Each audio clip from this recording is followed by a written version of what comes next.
martini, shaken not stirred. I don't know how to put this, but I'm kind of a big deal. Houston, we have a problem. King of the world! Do or do not. There is no try. Nobody puts baby in a corner. You're gonna need a bigger boat. Keep your friends close, but your enemies closer. I'm your #1 fan. And here we go.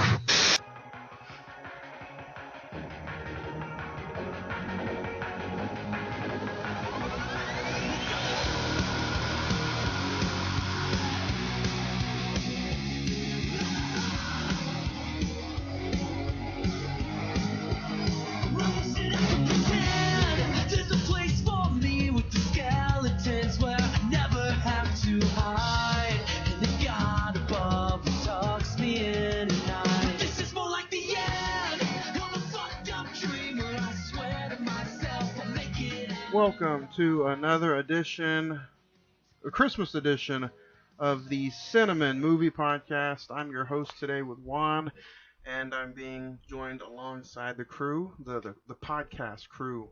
Zach. Merry Christmas all. Craig. Howdy. And Eduardo. Hey, how's it going, folks? And guys, it is the last big film of the year, and we're talking Rise of Skywalker today. Big?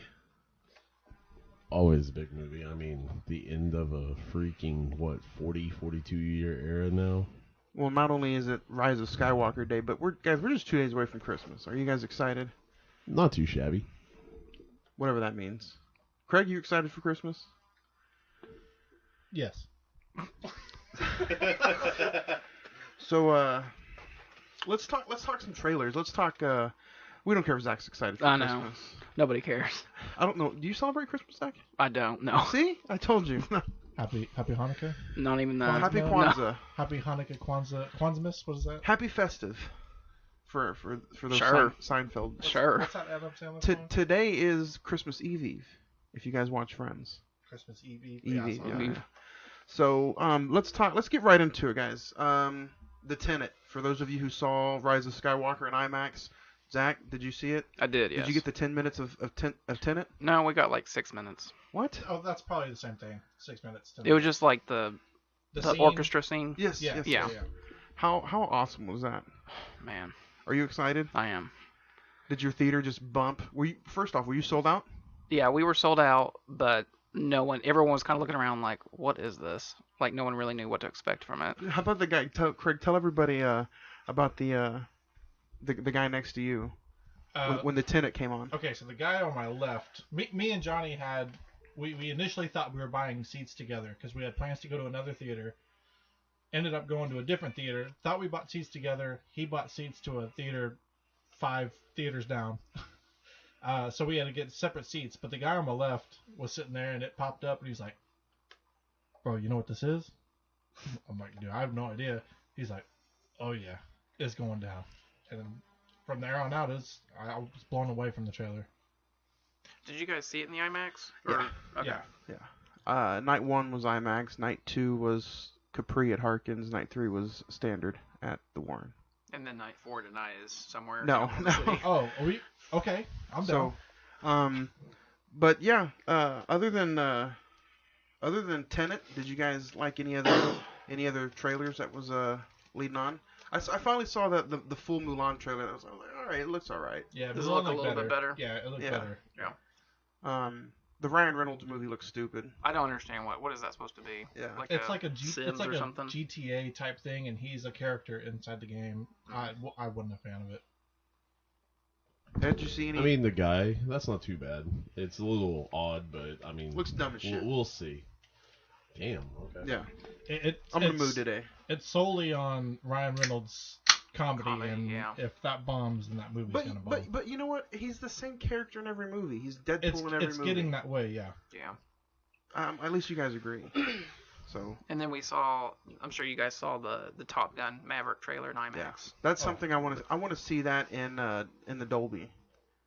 That's Ed's favorite right there, Tom Cruise. Oh, don't worry. Well, because we're doing we're doing the original Top Gun and Maverick this year, so. Well, I need to rewatch Top Gun. It's been a while since I've seen it, but Maverick looks good.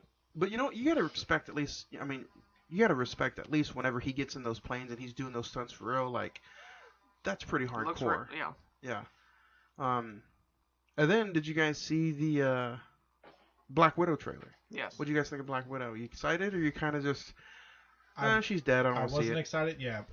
Spoiler alert. Do you think? I think this is a movie that should have come out like 5 years ago. I agree, and that's why I'm not that excited for it. You think it hits $1 billion? No, not this one. No. I'm. If you had a fantasy book, just one post-credit scene, what would it be in this kind of movie? Post-credit scene? Yeah. Because she's dead. Cap going back in time and seeing her before, trying to save her before or something. Yeah, something like that. Yeah, that'd be cool. But then again, we're getting into some Rise of the Skywalker shit. Yeah, let's talk. Rise of Skywalker, guys, is at currently 56% on Rotten Tomatoes, 53% Meta, and the highest rating is getting a IMDb at 7. The budget is $300 million, and it's only made $376 million right now. So it's slowly climbing, but this is kind of surprising how slow it's not getting to where it needs to be. Made less than what people were expecting. Yeah. That's just, we'll get there. We won't get any spoilers just yet. But you guys can find us on the social media. Just Facebook search the Cine-Men Movie Podcast. You can also find us on the YouTube page. Ed, how do they find the YouTube page? Pretty easy. Go ahead and go to facebook.com/movie reels 405 MOVIEREELZ 405. Hit that learn more button. That'll transport you right to the YouTube page. Go ahead and hit that subscribe, like, and leave a comment, all that good stuff. There's a little notification bell to go ahead and hit that, and you'll be notified every single time we drop a video. So thank you. And then you guys can find us on the Instagram, where you can follow recent watches. It's just one word, at Cine-Men Movie Podcast. And the Twitter is Cine-Men405. So let's get into some recent watches. Zach, have you seen anything interesting this week? I rewatched Force Awakens and Last Jedi again. I'm caught up on The Mandalorian. Wow. And just trying to catch up a lot of the films that came out this year. I saw The Kitchen. That wasn't bad. I don't understand why that movie got such bad reviews. Yeah. Shaft. What'd you think of Shaft? I haven't seen it yet. Is it okay? I haven't seen the original film, so I'm just kind of going off. It doesn't matter. Movies. I think when movies like that come out and then 20 years later the sequel comes out, it's just like, why are we doing this? It's just to get. I think it's just to get eyes back on the product. Just like the Charlie's Angels thing. Mm-hmm. And basically, I'm not finished with the movie, but I'm watching The Two Popes on Netflix. It's about two popes just sitting around having a conversation, and the movie's actually really engaging when they're just talking about like. Interesting at all. It's interesting when they're talking about like their ideologies and stuff. But is it like a movie or is it like a documentary? It's a movie. It's kind of like a docudrama, you could say, kind of. But it's one of those that's like, I don't know why this is being nominated, but still. What's it being nominated for? Best Picture, Best Actor, Best. At the Golden Globes? Yeah. So that might be my new hashtag. Fuck the popes. There you go. If you guys want to chime in, go ahead. I started watching some Christmas movies over the week. Zach, did you check out Love Actually yet? Liam Neeson? No? No. I think you'll enjoy it. And then I checked out Ed. You don't like Jingle All the Way. Why not? No. Okay, so back in school, freshman year, I had this You had a class Jingle Something All the Way? called, it was state, basically your state history. And You watched this in history class? Yeah. Instead of teaching us about history, the fucker just put on this movie literally every single day. That's the Oklahoma State of Education for you. Pretty much. And the bad thing is if we had just watched it maybe twice, maybe 3 times, it would have been whatever. But for literally 2 months, every single fucking day, I had to watch from the beginning to at least 45 minutes in every single fucking day. Well, there's a new director's cut out, so you probably I'm haven't seen good. the director's cut. I don't give a shit about the director's cut. Arnold Schwarzenegger can fuck himself on that Whoa. one, and so can Turbo Man. First off, This is gonna be a rant episode. It looks like. And then I caught up on some more Christmas movies. Zach's lovely Die Hard was on their list. Almost Christmas. Have you guys seen Almost Christmas with Danny Glover from 2016? It was pretty funny. Then I got to rewatch The Joker because the digital copy came out, and you love it more now. I do. I find myself thinking about it more. Ed, you check anything out this week? Yeah, I actually checked out a few different ones. Okay, so I finally got to check out oh crap, Escape 2 with David Bautista and Stallone, yeah. It just it's better than the first one. Kind of, but it just seems like an ego stroke. You know what I mean? Like, no, I don't know what you mean. I'm better. Ha! I'm better than the young guy. Ha! You talking about? It'd be like. What are you talking about? Because they're both old as shit. Fucking Stallone, the like 85-year-old. You know. No, I mean it would be like Luke beating the shit out of Kylo Ren just for the hell of it because he can. You know what I mean? It's an ego stroke. That's all it is. It's kind of like, okay, I get it, but pass your shit on. Take that path. Like, I do forget his name, but the Asian guy was my favorite part of the film. Because, for one, the style of, Wing Chun he was using, and for two, I'm sorry, but he felt more like the actual protege than anything, so, yeah. I got to see Ready or Not, actually. Pretty good. I liked it. Definitely would watch it again. Probably going to watch it again pretty soon. A little predictable. That would be my only true gripe on that. But I mean, I'll forgive it for that. It's cool. Most of those kind of movies are a little predictable. Although I've got to say, some of the killings, I don't know how accidental they were to the help. You know what I mean? Like to the 2 or 3 maids and shit. I don't know how, or in the nanny. I don't know how accidental those were, to be fully honest. They were expendable. Yeah, basically, fuck them. So, yeah, I got to check out those few movies right there this week. So like a nice little watch list. Craig, what about you? Check anything interesting out? Caught up on, started watching The Elf the other night, the other night when we were eating dinner. And then Rise of Skywalker Thursday and Friday. That's about it. Rise of the Skywalker, which we're talking about. But before we get to that, we are going to talk our top 5. And since it's that festive time of year, we are going to talk our top 5 Christmas movies.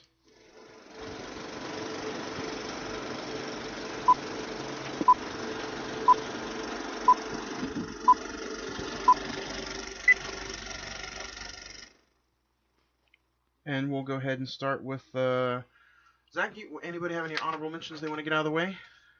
Yeah. Everybody. I'll knock mine off first. I'm gonna put these as a whole. Scrooged with Bill Murray, Home Alone 1 and 2, and both Miracle on 34th Streets, original and remake. Zach, what about you? I'm gonna do Holiday Inn, which I saw for the first time last year.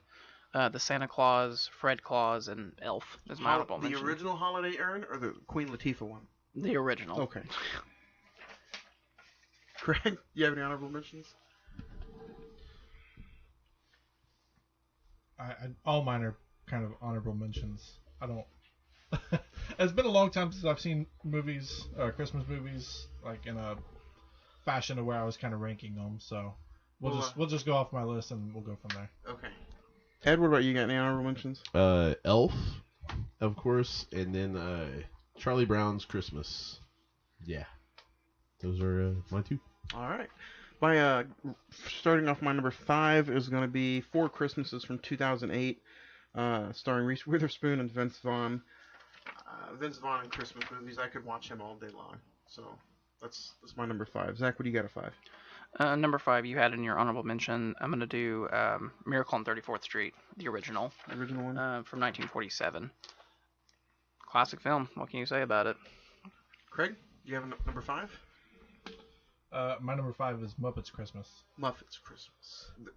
Do they have a Christmas? Is it Christmas or is it the Christmas Carol? Don't they do both? They might do both. Yeah. I think so. I know they do the Christmas Carol, but I think they have like their own little Muppets Christmas thing. Yeah. So. Mine's the one where they meet Scrooge and go through. Oh, yeah, that one. Ed, what do you got at number 5? Number 5, I am going with a classic, the Rudolph the Red-Nosed Reindeer. It's one that's always kind of stuck with me since I was a kid. Love that claymation. Doesn't feel like Christmas until you watch some Rudolph. Somewhat, yeah. That or the little, like, Frosty the Snowman one. Those were always kind of there. But Rudolph I liked a lot more. So.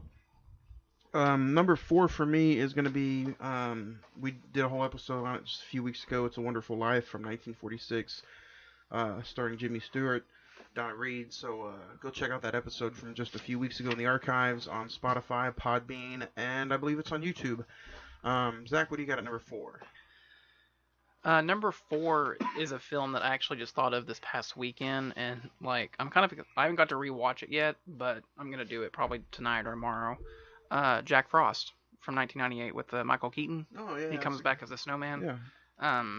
Like I said, I haven't watched this in a while, but I'm actually really looking forward to rewatching it. Craig, what do you got at number 4? Same as you. It's a Wonderful Life. Always watch that every Christmas at my parents' house, so it's kind of a tradition for me. Good. Ed? I'm going off the beaten path with these next few of them. Black Christmas. Beat whatever you want. Which version? The 2000, what is it? 2006. 2006. Yeah. Okay, yeah. Not the new. Have you seen the new one? The new one, no. So yeah, little. It's already out of the action. theater, so. Gotta get the Christmas kills. I mean, hey, what the hell? My number 3 is going to be A Christmas Carol from 1951. There's a lot of different versions out there, including the one I named earlier, Scrooged with Bill Murray. But the one with Alistair Sim is, to me, the definitive version, and I think that this version of A Christmas Carol, like, when I watch it, it's just... I think A Christmas Carol should be dark and kind of, like, sinister, so this one, to me, is, like, really darker than all the other ones, so... It's really not Christmas time until I watch this one. I usually watch about 2 or 3 times a year. And there's a new version of it now on FX with Guy Pearce, which looks good. I thought Tom Hardy was supposed to be in that. Yeah, so did I. But he's credited on it, but that's my number 3, 1951, A Christmas Carol. Zach, what do you got at 3? Number 3, just like you, Ed, I got to watch this every year. Rudolph Red-Nosed Reindeer. It's always on CBS, at least at the beginning of the month and late at about where we are now. Classic animation, like you said. So, Craig, you got number 3. Number 3 for me is a tie. Santa Claus 2, if I'm remembering right. I think that's the one that I like better. The one where he makes like the toy. The toy. Yeah, that one. And Jingle All the Way. Yes. I haven't watched it as many times as you, so it's a little bit better than me. Your opinion. Ed, what do you got at 3? Number 3. So it's gonna be weird. Edward Scissorhands, which is actually set in Christmas. Go back, watch it. At me. The end of it is. You know what I mean. Hey, so he was trimming bush for Christmas. Okay. Jesus. My number 2 is gonna be National Lampoon's Christmas Vacation. Chevy Chase, Juliette Lewis, Johnny Galecki. It's hilarious. I watch it every single year. That's a movie I could watch like throughout the summer too. So, who doesn't like some Clark Griswold? So Zach, what do you got number 2? Number 2, I got Ed. I think you had it in your honorable mention. Was Charlie Brown Christmas. Probably one of my favorite Charlie Brown episodes or little shorts that they made. Yeah. What's your number 2, Craig? I'm gonna go with The Grinch, the cartoon from I don't know what year, but the older one. 1966. That's the one. Yeah. What do you got at 2, Ed? Number 2 is Krampus. I actually kind of enjoyed that, so different.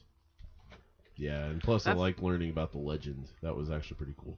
It's cool that they made that into like a horror comedy type film. Yeah, and I mean it's not too serious, you know what I mean? Mm-hmm. So it's nice. It's a little lighthearted, but you still have your almost like Gremlins almost. Yeah, but a little bit darker. It's not as dark as it could have been probably. Well, I mean, like it's not going to be a happy story. Right. It did not turn out to be a happy story. Right. So I mean, it's kind of a thing to where like it's lighthearted, it's kind of funny-ish, it's not way overdone, but you definitely know it's not a good end. So Yeah. I like that.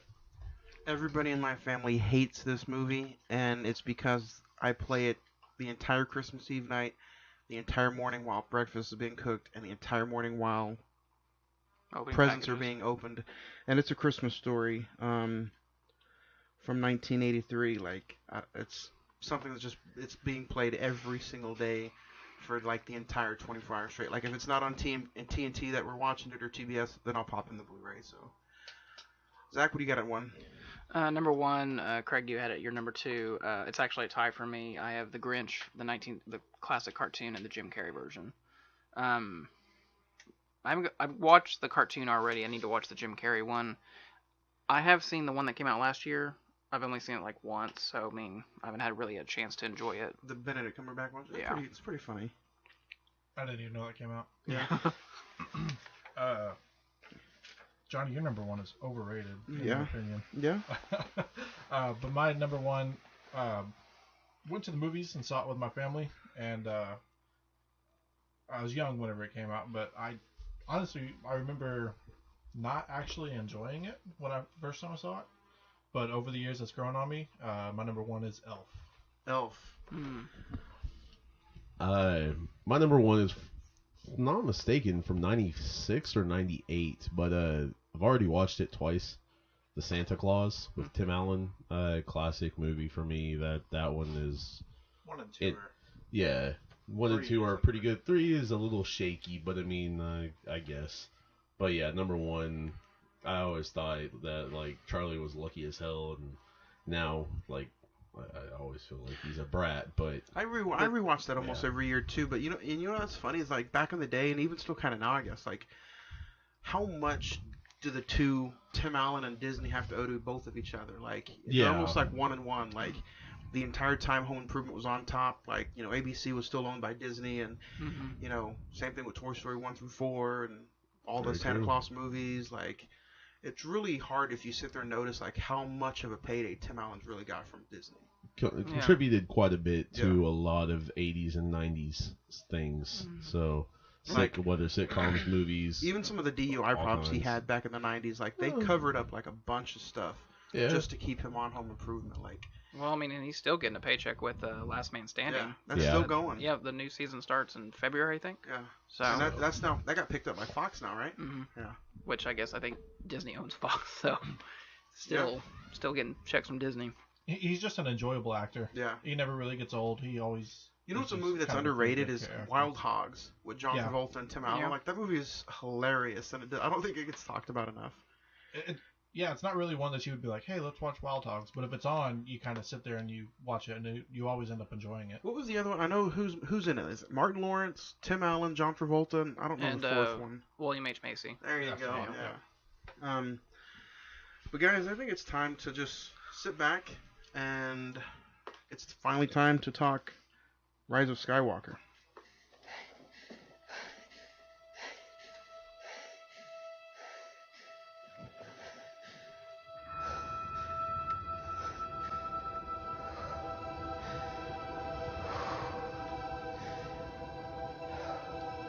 We've passed on all we know. 1,000 generations live in you now.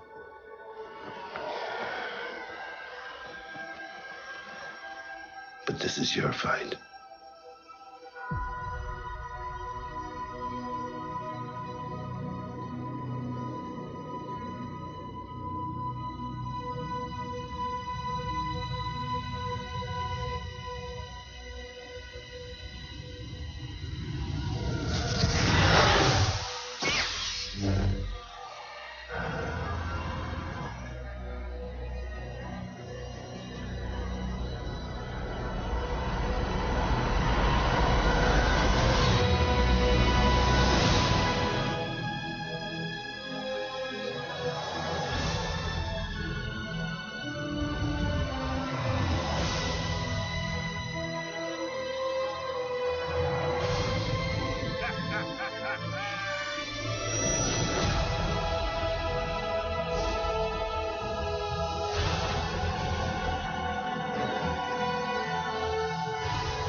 right, guys, it is time for the rise of Skywalker, and it's the end of the Skywalker saga supposedly, but it just released theaters December 20th with a $376 million budget, or gross opening, I guess you could say.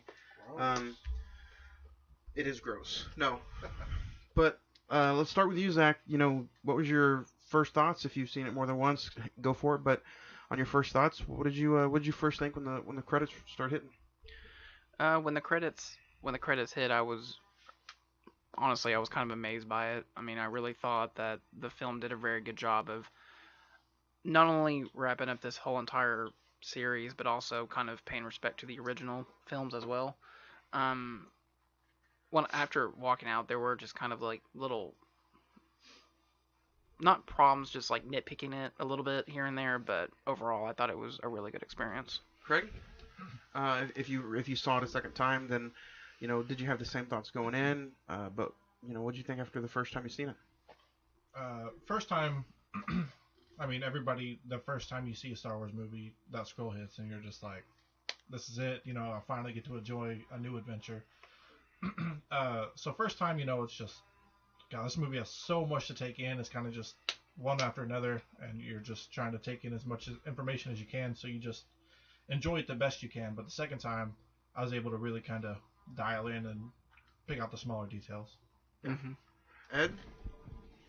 Oh, the nostalgia, it always kicks in just because this is, 42 years, 40 plus years at least in the making. So it's a bittersweet moment just because that they have the potential to do it correctly. And, I mean, before we even get into most of it, I think they did. I think most of us here can agree with that. But, yeah, you from scroll to credits, you enjoy it? It was a nonstop ride, I mean, honestly. My first initial thought as soon as the movie was over was it's amazing. I think it's one of the best Star Wars movies that you can have. After the third viewing, I just found some small nitpicks like Zach. But I really got some character issues, and I got some bigger issues than just character issues. You leave him alone. Fuck him. What the hell? But I will say this is probably the best opening Star Wars movie that I've ever seen. And before we go on, of course, we're going to talk about spoilers. So if you haven't seen the movie, go see it. Then join us. We are at 30 minutes, 29 minutes to be exact. So if you haven't seen it, pause it, go check it out, come back, listen to us. But everything after this 30-minute mark is going to be heavy spoilers. So you have been warned. Yeah. So let's check it out. Right off the bat, episode 9 kicks off. The scroll comes up, and it says the dead speak. Yeah, the dead speak. Was anyone worried about that? I was just kind of like, oh, what are we gonna do with this? The scroll was it almost seemed cheesy to me the first time around. I'm sitting there and I'm reading it and I'm like, God, this movie better not just like the scroll just stuck out to me as being bad the first time. But you know what I did enjoy about it though was it said Supreme Leader Kylo Ren was out to make sure that nobody, including Palpatine, was gonna stop him. When I saw that, I was like, okay, this might be pretty cool. But it doesn't waste any time getting you hyped up. Like you see Kylo Ren just kicking ass the first scene, and then he's literally like on the hunt to go see Palpatine. And within the first 10 minutes, you see a badass Kylo Ren killing everybody. Mm-hmm. You see Palpatine, and then you see Rey just sitting there meditating. But let's talk about how Palpatine looked. What did you guys think? Like at how he looked, and like he literally looked like dead. Machine, yeah. I mean, don't get me wrong. Until they've actually zoomed out and let you see what's going on with him, truthfully, he kind of looks like a zombie that's been like Frankensteined back together. Is exactly what I thought. Especially when they showed his hands. Because if you looked, there was a bunch of lines and all that. So plus he had some fingers missing and stuff. So yeah, or at least half a finger. Very decayed. Yeah. And I think that can all of us agree that like this, at least the first 10 minutes was a huge like course correction from J.J. Abrams, because like we open up with, like you said, Kylo. he's on the hunt for Palpatine. He gets to the planet, what is it? Exegol. And then right off the bat, we see a whole bunch of like. I want to pause right there. That name is terrible. You don't like the name? I don't like the name. It's just. You thought it was Exegol? No, I feels. Well, I mean, like Palpatine's technically. But it doesn't sound it doesn't sound terrifying at all. Is there something behind it? There was a reason it was called that? I don't think so. I mean, I just think it's like he's exiled basically, and Palpatine's got to find a way to come back. It just sounded like it didn't sound like scary. It didn't sound death-defying. I was thinking of like Planet Hell, something like that. I was wanting something just like turn into a raw zombie film or something. I wanted something darker. I mean, Kajimi was a good name for a Star Wars planet. Yeah. But yeah, Exegol was. It's just how you want to take it. Yeah. But he gets to the planet, and like right off the bat, we see a whole bunch of like Snoke copies. So I think Ed or Craig, you called it. So so keep tuning in, guys. You heard it here first, probably. But and then we get to Palpatine, and then like, did you guys think that there was kind of like a pacing issue? Because like we do Palpatine, and then we go straight to Rey training. It's like we really didn't get a chance to kind of digest it. I didn't think there was a pacing issue, but I do have some really big issues with some scenes, and I'll get into a little bit later. So if Disney went to JJ and said, you have 2.5 hours to wrap up this entire nine movie saga. But let's not forget he's been the executive producer in all 3 of the movies. So right. I think they had somewhat of a way that maybe he had some way that he knew how it was going to end. Yeah, but like I'm saying, you plan it out, but it doesn't always go the way you plan. So you get it and you start filming, and you're like, man, we got to cut this down to 2.5 hours. And then you're like, okay, well, this can go, that can go, and then you watch it, and you're like... Which I will say, it didn't feel like it was almost 2.5, 240. It didn't feel like that at all. Endgame. Yeah. Well, and the thing is, I think with JJ, he set up this whole new trilogy, and I think Rian Johnson came in and fucked it up with killing off Snoke, and then he was just like, well, how am I gonna explain that now? And so there are 2 things with the whole Palpatine thing I kind of want to discuss. Is that kind of the reaction from Last Jedi, and then the whole Princess Leia stuff when we get into that, or General Leia. So I just want to say thank you, J.J. Abrams, for using the X-Wing on Octu. That was one of my biggest pet peeves about Episode 8, was they show the X-Wing, and they don't fucking use it. But then they use it in 9, so all is forgiven. Right. I just wanted to get to that.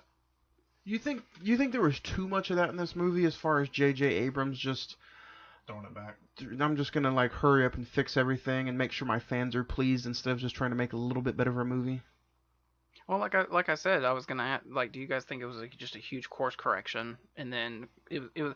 There's been a lot of people that say that the first at least hour of this, there's almost like two movies in this.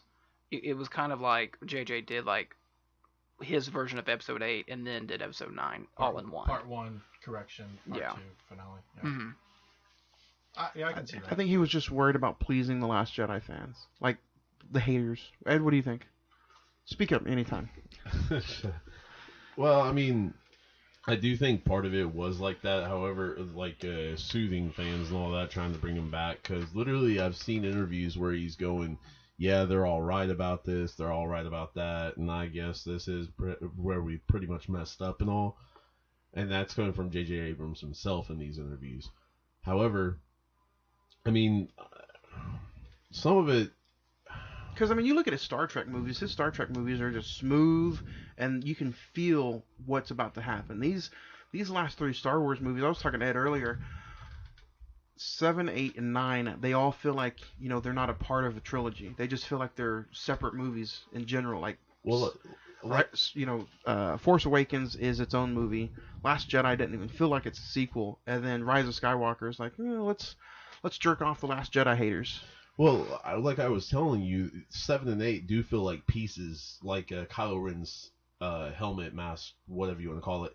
And this one feels like the red welds that are binding it all together. I mean, this one feels like, okay, 7 was telling a certain story, 8 was telling a different one, and 9 is kind of just gluing it all together and putting the pieces back to where they should be. So I was kind of thinking about this. Episode the originals, you had Lucas, and it was his plan, his story, and everything. Of course, somebody else directed 5, but it was still pretty much, hey, follow his plan, and then just direct. He was the Kevin Feige of the original movies. Yes. Yeah. And 1 through 3, it's kind of hard to fuck up a prequel when 4, 5, and 6 are already there. You just got to cast it and tell the story right. 7, 8, and 9, you're having to tell a new story that some may consider not needing to be told. But it's just you don't have somebody saying, okay, this is the plan. This is the this is what I've laid out. Follow this. You think they should have brought Lucas back to just kind of Be the foresee? Godfather? Yeah. Of course. And from here on out, I think they should. It is his baby. It's his story. It's his universe. Have him show you direction. If it sounds cheesy, so what? Kind of make it better. Mm-hmm. But it's his universe. He knows all. But there's so many people that hate. There's so many people that hated on the prequels that they said, you know what, we don't want Lucas back. Regardless if you wanted JJ or Spielberg or whoever, we just need a fresh blood to do the next 3. At that point. I think looking back at all these 3 movies, you probably could have saved Solo's death for Last Jedi. Maybe would have made Last Jedi stand out just a little bit, because I don't think Force Awakens needed that death. No. It was such a good movie by itself, it didn't need the death. Yeah. Unless their plan was to kill off each one of the legacy characters with each film until Carrie Fisher's death. That's probably true. But after Kylo Ren meets, the Emperor, you get Daisy Ridley training. What do you think about her training on the actual home planet of the Resistance? Fan of it or not? Because, looking back, Luke or the Jedi always trained far, at their own little distant area. I thought she was, obviously it shows that Leia, was training with Luke, and she kind of knows the ways of the Force and the Jedi and everything. Mm-hmm. So, really, Leia's in charge of the Resistance, so who else is Rey going to train with? She could train by herself, but... Were you surprised that she was training with Leia and not with Force Ghost Skywalker? No, because I think they had to save that moment for something big, or at least bring Rey either before we knew what was going on off the brink of either going bad or whatever. We're jumping ahead, but when Force Ghost Luke did show up, again, it felt like a small piece of comedy act because he's like, "What are you doing?" And he kind of corrected Episode 8, like a Jedi's weapon should be handled with more care. When in Episode 8, he throws it behind him. So no, that is true. Yeah, I just felt like a little bit of correction. Well, on top of that, it kind of felt like, okay, I was an idiot for doing this, so, maybe we should be just like this. Hey, blah blah blah. I was wrong. You can be the one to write all this. And that's kind of what I got from that, is he was wanting her to be better.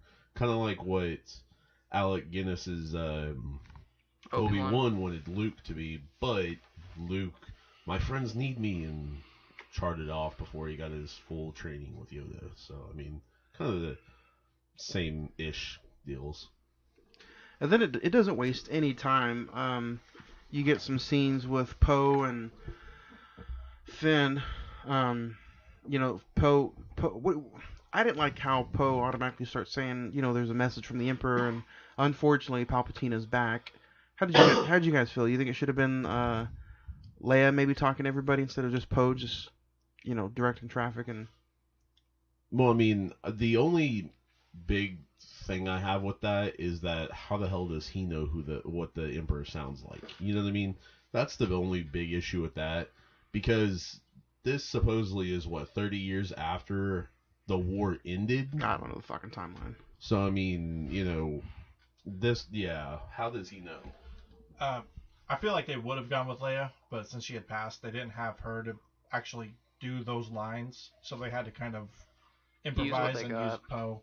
Otherwise, I think they would have used Leia a lot more, but they had to piece together lines that they already had of her, and that's why Rey and Leia's lines seem so generic, is because that's all they really had.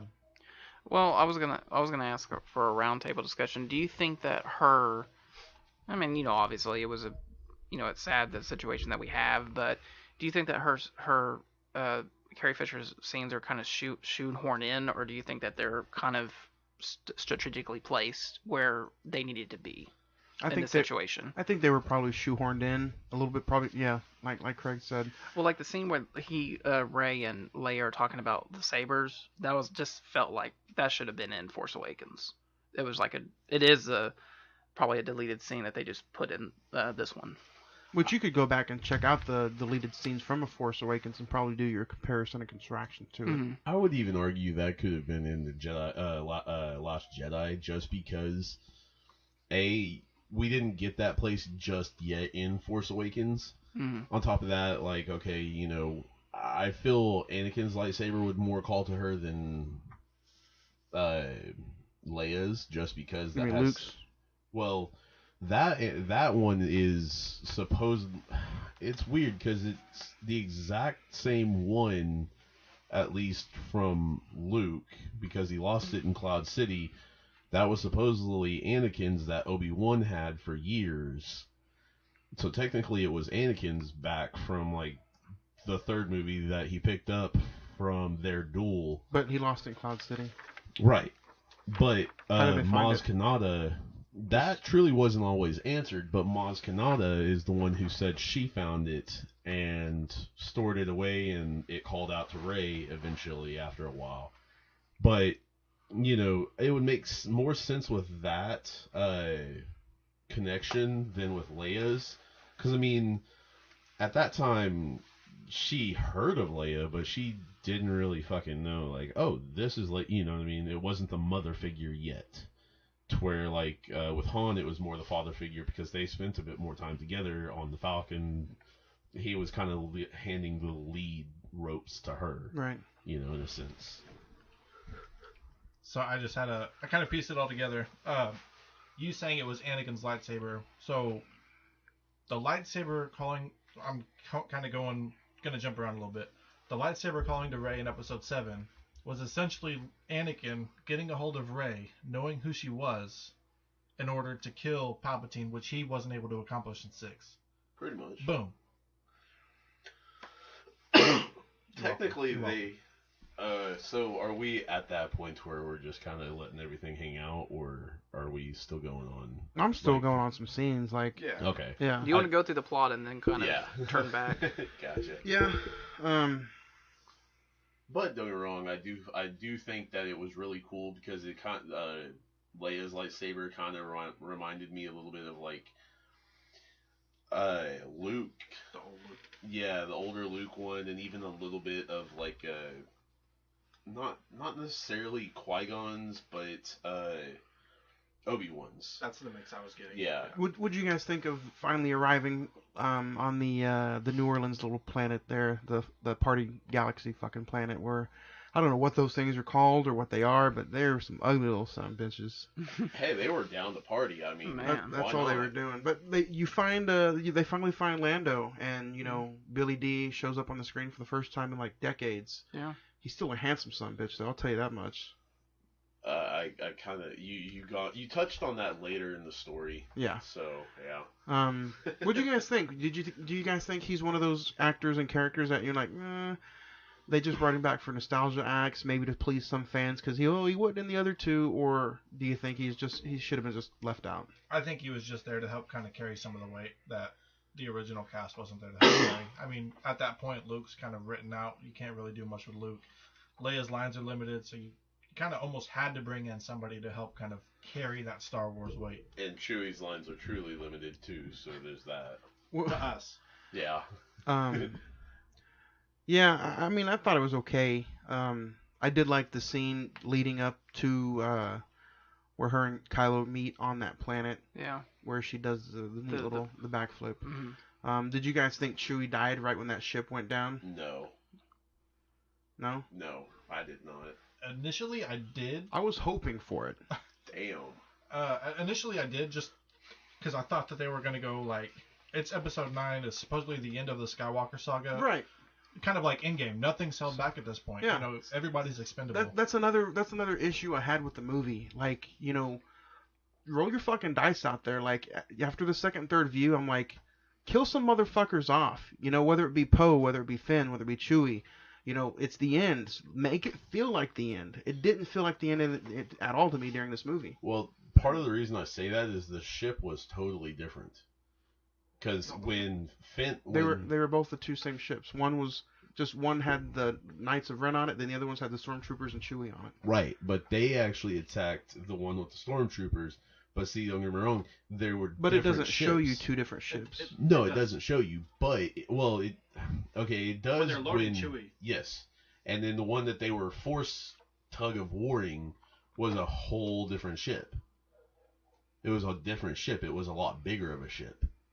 So I don't know if the Knights of Ren just can survive anything or something like that, except for Kylo Ren. But I mean, well, the Knights of Ren was on the ones with Chewie. Yeah. Which I thought the Stormtroopers are the ones that got fucked up. Okay, yeah. So yeah, I was just like, hold on, that's a bit bigger of a ship because they had a smaller, more sleek ship. So I was just like, I don't think that's the right one, but okay. And I think Chewie should have died. So okay, since we're at this, what do you think Finn's big secret was? I'll let Craig.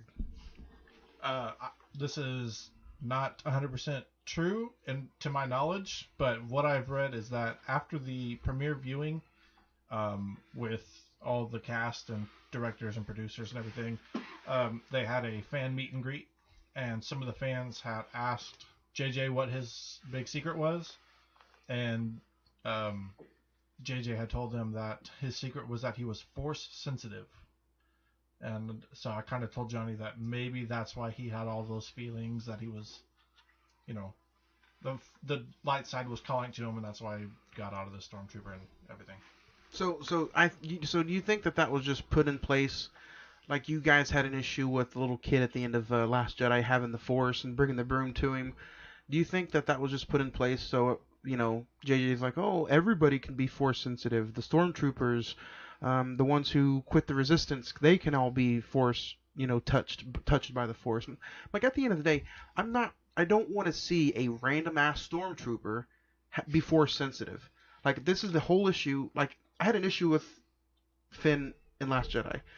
This didn't help any matters any. You know, this made it a bigger issue for me. Like I don't want a random ass Stormtrooper to be part of a bigger story. Resistance. Yeah. Right, but at the same time, who was Mace Windu before he was a part of the Senate? Shaft. You don't get the backstory on all these people, so you don't know if they were just farm boys. Luke was a farm boy, but you don't. So you're saying that, you know, the random Stormtrooper could be the great grandson of Mace Windu? No, I'm just saying that you don't get the backstory of all these Jedis that were in the Clone Wars and everything, so you don't 100%. I mean, there's tons of Jedis out there. You don't know their offsprings. Yeah, you don't know. You know, it's not just Luke, Leia, Anakin, Mace Windu, Yoda. I mean, there's tons of people out there. It's an expanded universe. I think. Good point. I think part of it is the fact that.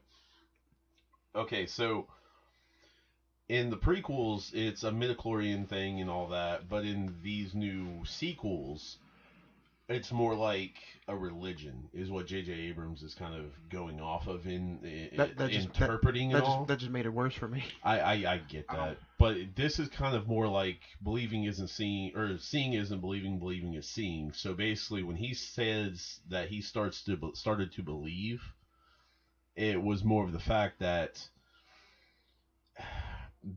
led him to become closer to that religion, or you know what I mean.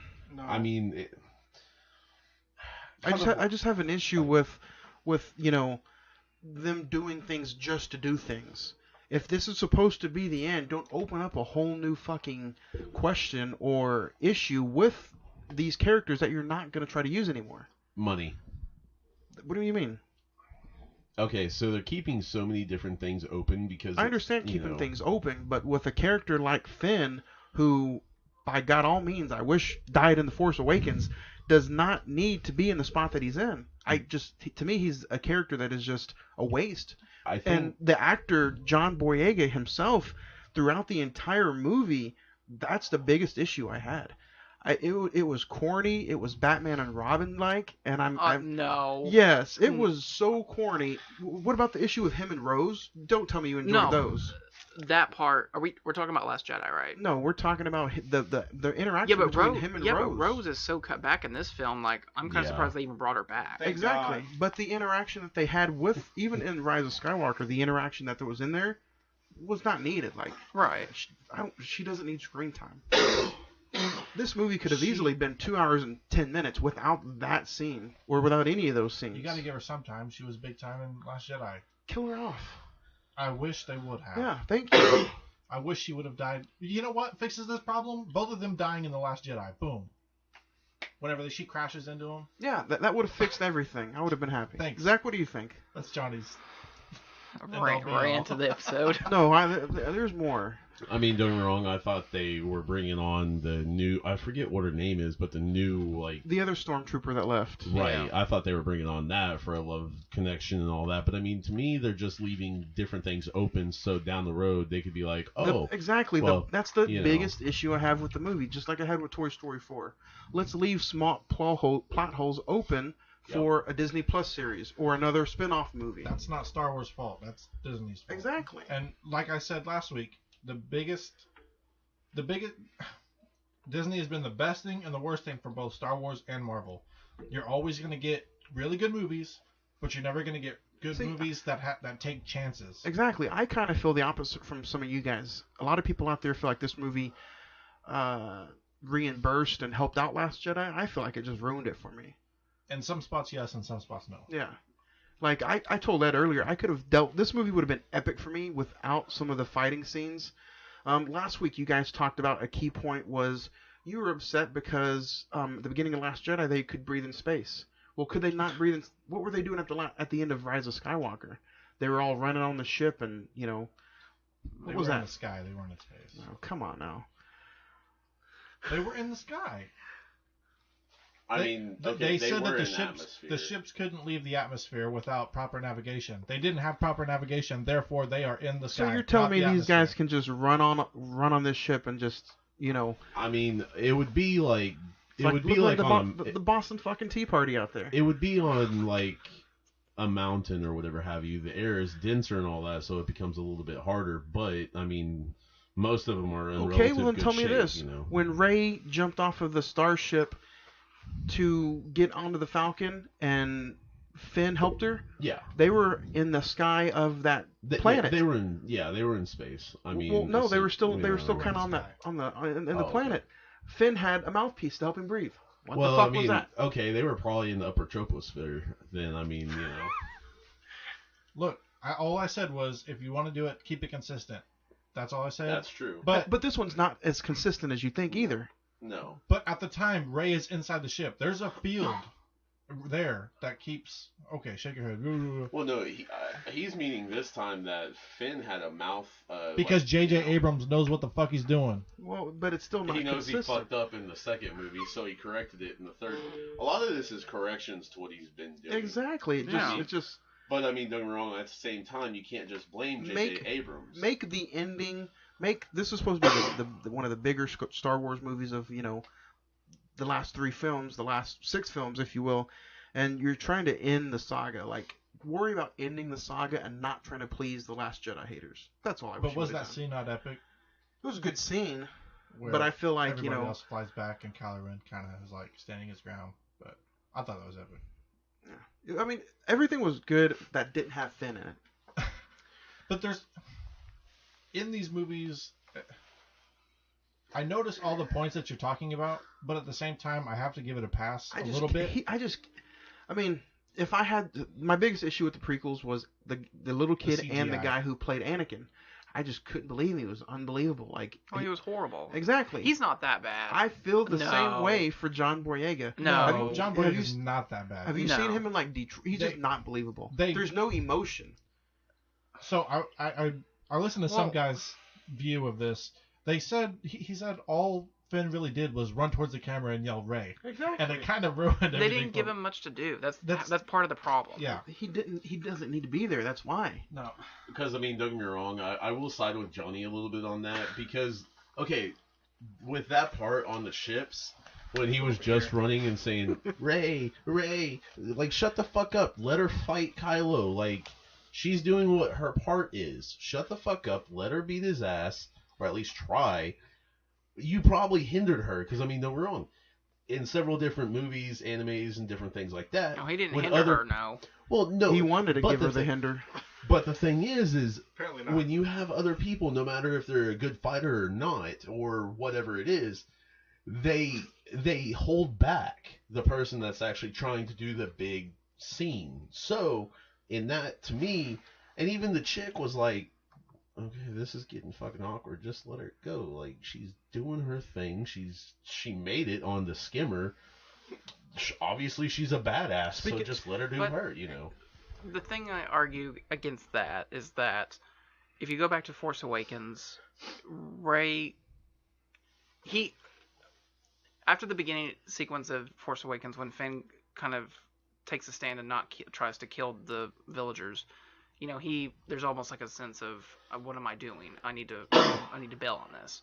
And then when he meets Rey is almost kind of like, quote unquote, his savior in a way, in that she is enforcing his good and trying to be, while not part of it at the point, but trying to be part of the resistance to fight back.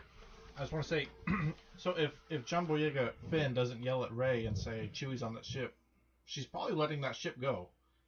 You know, and then you don't get the whole thing of seeing that she Produces force lightning. Right. Right, but that shows that she has that extra step in her of the force. You know, she has that power. And once I saw that power, that's when I knew that she was Palpatine. Well, and I think too on the nose. When you get onto that, I was gonna say if they hadn't shown the Force lightning sequence, I think it would have been a much more impactful reveal when Kylo tells her. And also on that, I think healing the snake with the Force heal was such a letdown when she went to do it to Ben, because when she stabbed him, I was like, this motherfucker's getting healed. Yeah. And sure enough, it was kind of like they could have saved it. They did too much foreshadowing. What was the point of the worm getting healed, just to knock that hole out and let them out? Like, pretty much. It was a plot convenience. That's what it is. It was just a complete. Well, and how do they know, like, when they fall through the quicksand where that dagger is? That's another thing. I was kind of like, wait, what? BB-8 saw it. Oh, did he? Yeah, he's like, oh. That was probably the perfect comparison. Like, that you win best. What comparison? The way you did the BB-8 noise. That was top notch. That was cute. I have a lot more. Oh, okay. Speaking of, some droids, they introduced a new droid. The guy that little thing that looked like a cone. Dio. Theo or Dio? Dio. Oh, Dio. Like Ronnie James Dio. Yeah, of course. You didn't like it? No. I'm agree with Johnny on that. I didn't like the little Don't you dare. The little Babu Frick? What? No. Yeah. The little thing that was like doing the repairs on C-3PO. Yeah. Hi, I'm C-3PO. I'm Babu Frick. Oh my god, that whole thing. Like, I understand why it was a good plot for have C-3PO to do something, but he just got annoying after a while. 3PO. Yeah. And again, it was just for him to. What did you guys think of the fighting sequence with going back to Poe's old planet, meeting up with that bounty hunter? Okay. What did you guys think of that little? So I want to go back for just a second. This is the first time C-3PO's been fucking annoying to you. He's been annoying for the past like 4 fucking films. But he's never been a joker. Not like that. That's not on that level. They did write a little too many jokes for him. But they were too many. It felt forced. Like, yeah. Enjoy it one last time. True. Yeah. Oh, that was pretty kick-ass. Was anybody hoping for RTD2 or CP3 to like get destroyed too? I was hoping for one of them to just get fucking pummeled. I kind of thought the whole thing on C-3PO would go down. Yeah, I was. Yeah, so was I. I was hoping they would get back to the planet and be like, R2, he didn't make it. And then R2's like... So all Johnny wanted was Star Wars Rogue One Part 2. Exactly. I wanted some more deaths. I agree with that, but once again, it's Disney. He wanted R2-D2 to be extremely sad because his best friend fucking died. Like, good on you, Johnny. Yeah. You're gonna make a 40 or like a 50-year-old fucking droid cry his eyes out. Speaking of Anthony Daniels, did you guys see his little part in cameo. his little cameo in the movie? Mm-hmm. He was the one that said, "Good shot, Lando," or something like that. Yeah, when they were like blowing up the guns on the ship at the end. Yeah. Which was nice because that was the first time he's ever appeared in a Star Wars flick. So, but let's get back. What did you guys think of the scene? Like I said just a little bit ago about the bounty hunter scene with Poe going back to his old island. That in itself could be a fucking different series because I thought them bringing Karen Gillian or Carrie Russell. Okay, so it was not who I thought it was. I thought it. Oh man, okay. No, it wasn't. No, it was Carrie Russell. Okay, well, different person then. But anyway, still thought she was badass. Yeah, I feel like she's a character that you could go off and make a different Disney Plus series or something. I can hear that showing. And it didn't feel forced. It felt like it was a natural addition to the film. Yeah, in my opinion, it wasn't like a forced. She was a good character. But it was kind of funny that you see how Poe came to be what he was, a runner of spice. Yeah. And when they say that, is spice drugs? He had a little bit more charm in this movie, which I didn't mind. I'm talking about like what was the spice? What that was you spice? ran? Was Because it just obviously like you're not spices? running like cinnamon, and you're running from people. It had to be drugs, and that's probably what the code Cinnamon. Hey. I see what you did. I didn't mean to, but yes. No, I thought that was a pretty cool little thing. It had a big feeling of almost German-like. How all the stormtroopers are knocking on the door. It did feel like it was Nazi-ish. Nazi-ish, yeah. Yeah, I enjoyed that. Especially taking off roll numbers and shit like that. Because I mean, essentially, I kind of think that is what it's mirrored off of, at least. It felt very Rogue One-ish. Yeah. Yeah. That was a good part about that. So the dagger and 3PO, keeping it in his mind. Answered the question why he had the red eyes. Why did he have the red eyes? Because they turned him into That's how he interprets the Sith part stuff. Of him. Yeah. Right. What did you guys think when they found the old Death Star from Episode 6, and she whipped out the dagger and boom, she knew exactly where to go. Well, she kind of scanned, but I mean, you're not going to sit there and be like, "Well, let's put this on a piece of paper and X plus Y." You can't make it too obvious. It was obvious, but you had to make it obvious enough to where she's able to just find it. Did you think they did the Death Star justice, like her going into it? I thought it was a pretty cool. Yeah. That's where it started which I thought was going to be the final battle, which it ended up being of Ren and Rey. Which that's the whole sequence in the rain. Awesome. Yeah. Best lightsaber fight in the. I think in this new trilogy. The new trilogy? Yeah. I was going to say, Anakin and Obi-Wan in 3 was pretty good. It felt. It was like the exact opposite of that. It felt Empire Strikes Back-ish. Like with Vader with Luke and Vader. Yeah. Luke and Vader. I've got to say, I do like how Rey transitioned a lot between good, bad, good, bad, good, bad, good, bad. Like, so many, because it was like she was rotating on. I liked her attitude. I think that's one of the big compliments I'm going to give the film is that I think Daisy Ridley, I think this is her best performance out of all three of the films. In all honesty, that just seems like they shoved so much weight on her just because, I mean, I think that's kind of like, you feel like John Boyega Finn was like cardboard-like. Poe Dameron was... Poster board even. I mean... Poe Dameron. Poe Dameron. I don't know what. What do you say? Poe Dameron. But Poe Dameron, I think he had more of a thing, but it almost seems like he was a mirror image to Leia. It's just he was taking over the mantle basically, and that's about it. Well, I mean, if you really, when you kind of think about it, I mean, all the weight has been put on Daisy Ridley because she was like the first. Well, other than Kylo, it's kind of like the first intro character that we get to know. I actually seen a meme that had literally like the old school crew with like Chewie, Han, and Lando, Leia, and Luke, and it was like their pilot and co-pilot and best fighter and brains of the operation, and then you've got the best friend, and then it had all that, and then it had the new crew, and it was just Daisy Ridley had fucking everything, and then it was comic relief, that was it. I'll kind of pause since we're talking about the Death Star and the sequence on Endor. We have a comment on Facebook, and he wants to know why was the mystical Sith dagger designed to match the check notes. Well, I think it was made after the fact. And then the wreckage of the second Death Star on Endor. Who the hell designed that thing? Why do you need a Sith GPS? I think it was kind of a cool plot device in order to get Rey and Kylo to Palpatine. I'm sure they didn't have it in episode 4, 5, and 6, and 1, 2, and 3, but like you said, it's a device to help develop the plot. Right. Not only that, but you had to have knowledge of the Sith, or at least.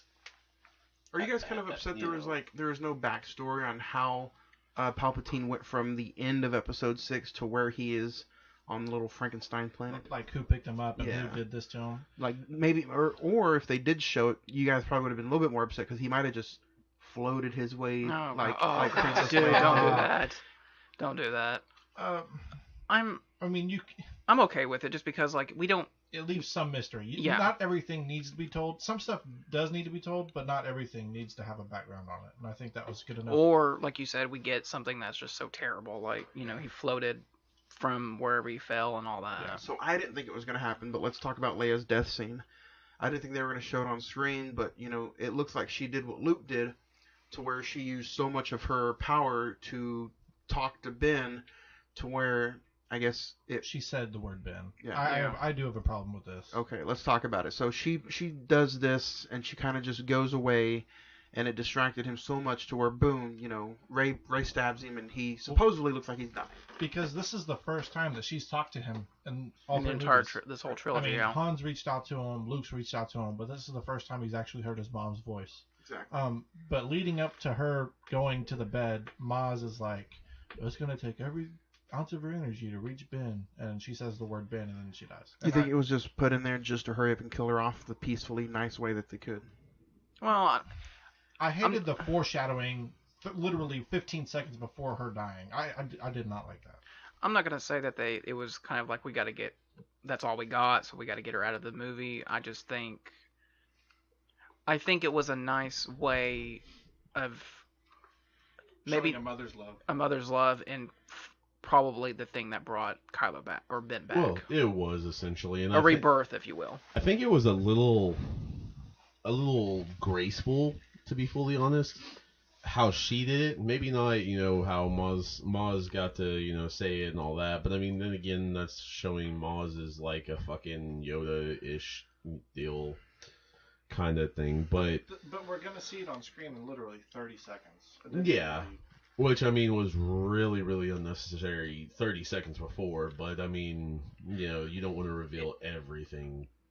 But here's the thing. They were either going to kill her off, like you said, I think they did it in a very graceful way, or they just say... You think she was supposed to go in Last Jedi? No. No? No, I think she was supposed to be in a lot of Rise of Skywalker. Seeing this, I think she was supposed to have a bigger part. And then I think she was supposed to do this to kind of reach out to Ben, and like you said, kind of a rebirth of Ben. But they either do what they did in the movie, or they say, "Oh, she's off in some colony now," and you don't ever see her again. I'll tell you what, and I think Ed brought a little bit of this up last week. I'll tell you what I thought was going to happen. I thought there was going to be a double turn, and I thought Kylo would have turned to the light, and Rey would have turned to the dark, and then with it being the rise of Skywalker, I thought Kylo would have been the last one standing, and him being the Skywalker to rise and be the good guy at the end. That's originally what I thought, especially after Ed saying, Kylo's technically a Skywalker, and he was gonna, the rise. That's what I thought was gonna happen. But she kind of does. She kind of sees a version of herself as a Sith, which I thought was cool. Yeah. And I mean, she also deals with her anger, kind of like Anakin did. Like when Shmi dies, Anakin's like, I'm gonna get my revenge. I'm gonna kill them all. And she says that about Palpatine. She's like, I'm gonna destroy him. And you get that sense of her being evil. You get that presence of her having the hatred in her, and hatred leads to the dark side. We all know that. But I like the. And then that leads into the big battle on the Death Star wreckage. Let's go a little bit before. Did you guys like the reaction of Poe, Finn, and Chewie when Leia died? I understand, and I didn't mind Chewie's reaction, but again, the non... Finn? No. Exactly. The non-focal point of Finn just... Come on, dude, cut it out. I couldn't believe you if you stubbed your toe on the stand. How well did Finn really know Leia? I mean, he had been around for I mean, we don't really know the timeline between 7 or 8 and 9 at this point. I'm sure it'll come up, but at most 2 years tops. Like yeah. I mean, everybody in the Resistance had the same emotion as Finn, and I don't think he really deserved to have a focal. I think it should have shown Poe being like, oh, because he was literally under Leia's wing. Yeah. But he was next in line to Leia, obviously, because he became general. And then obviously, you have to show Chewie because he was there, and he was there through everything. Everything, yeah. And he got the medal, and that was emotional to me.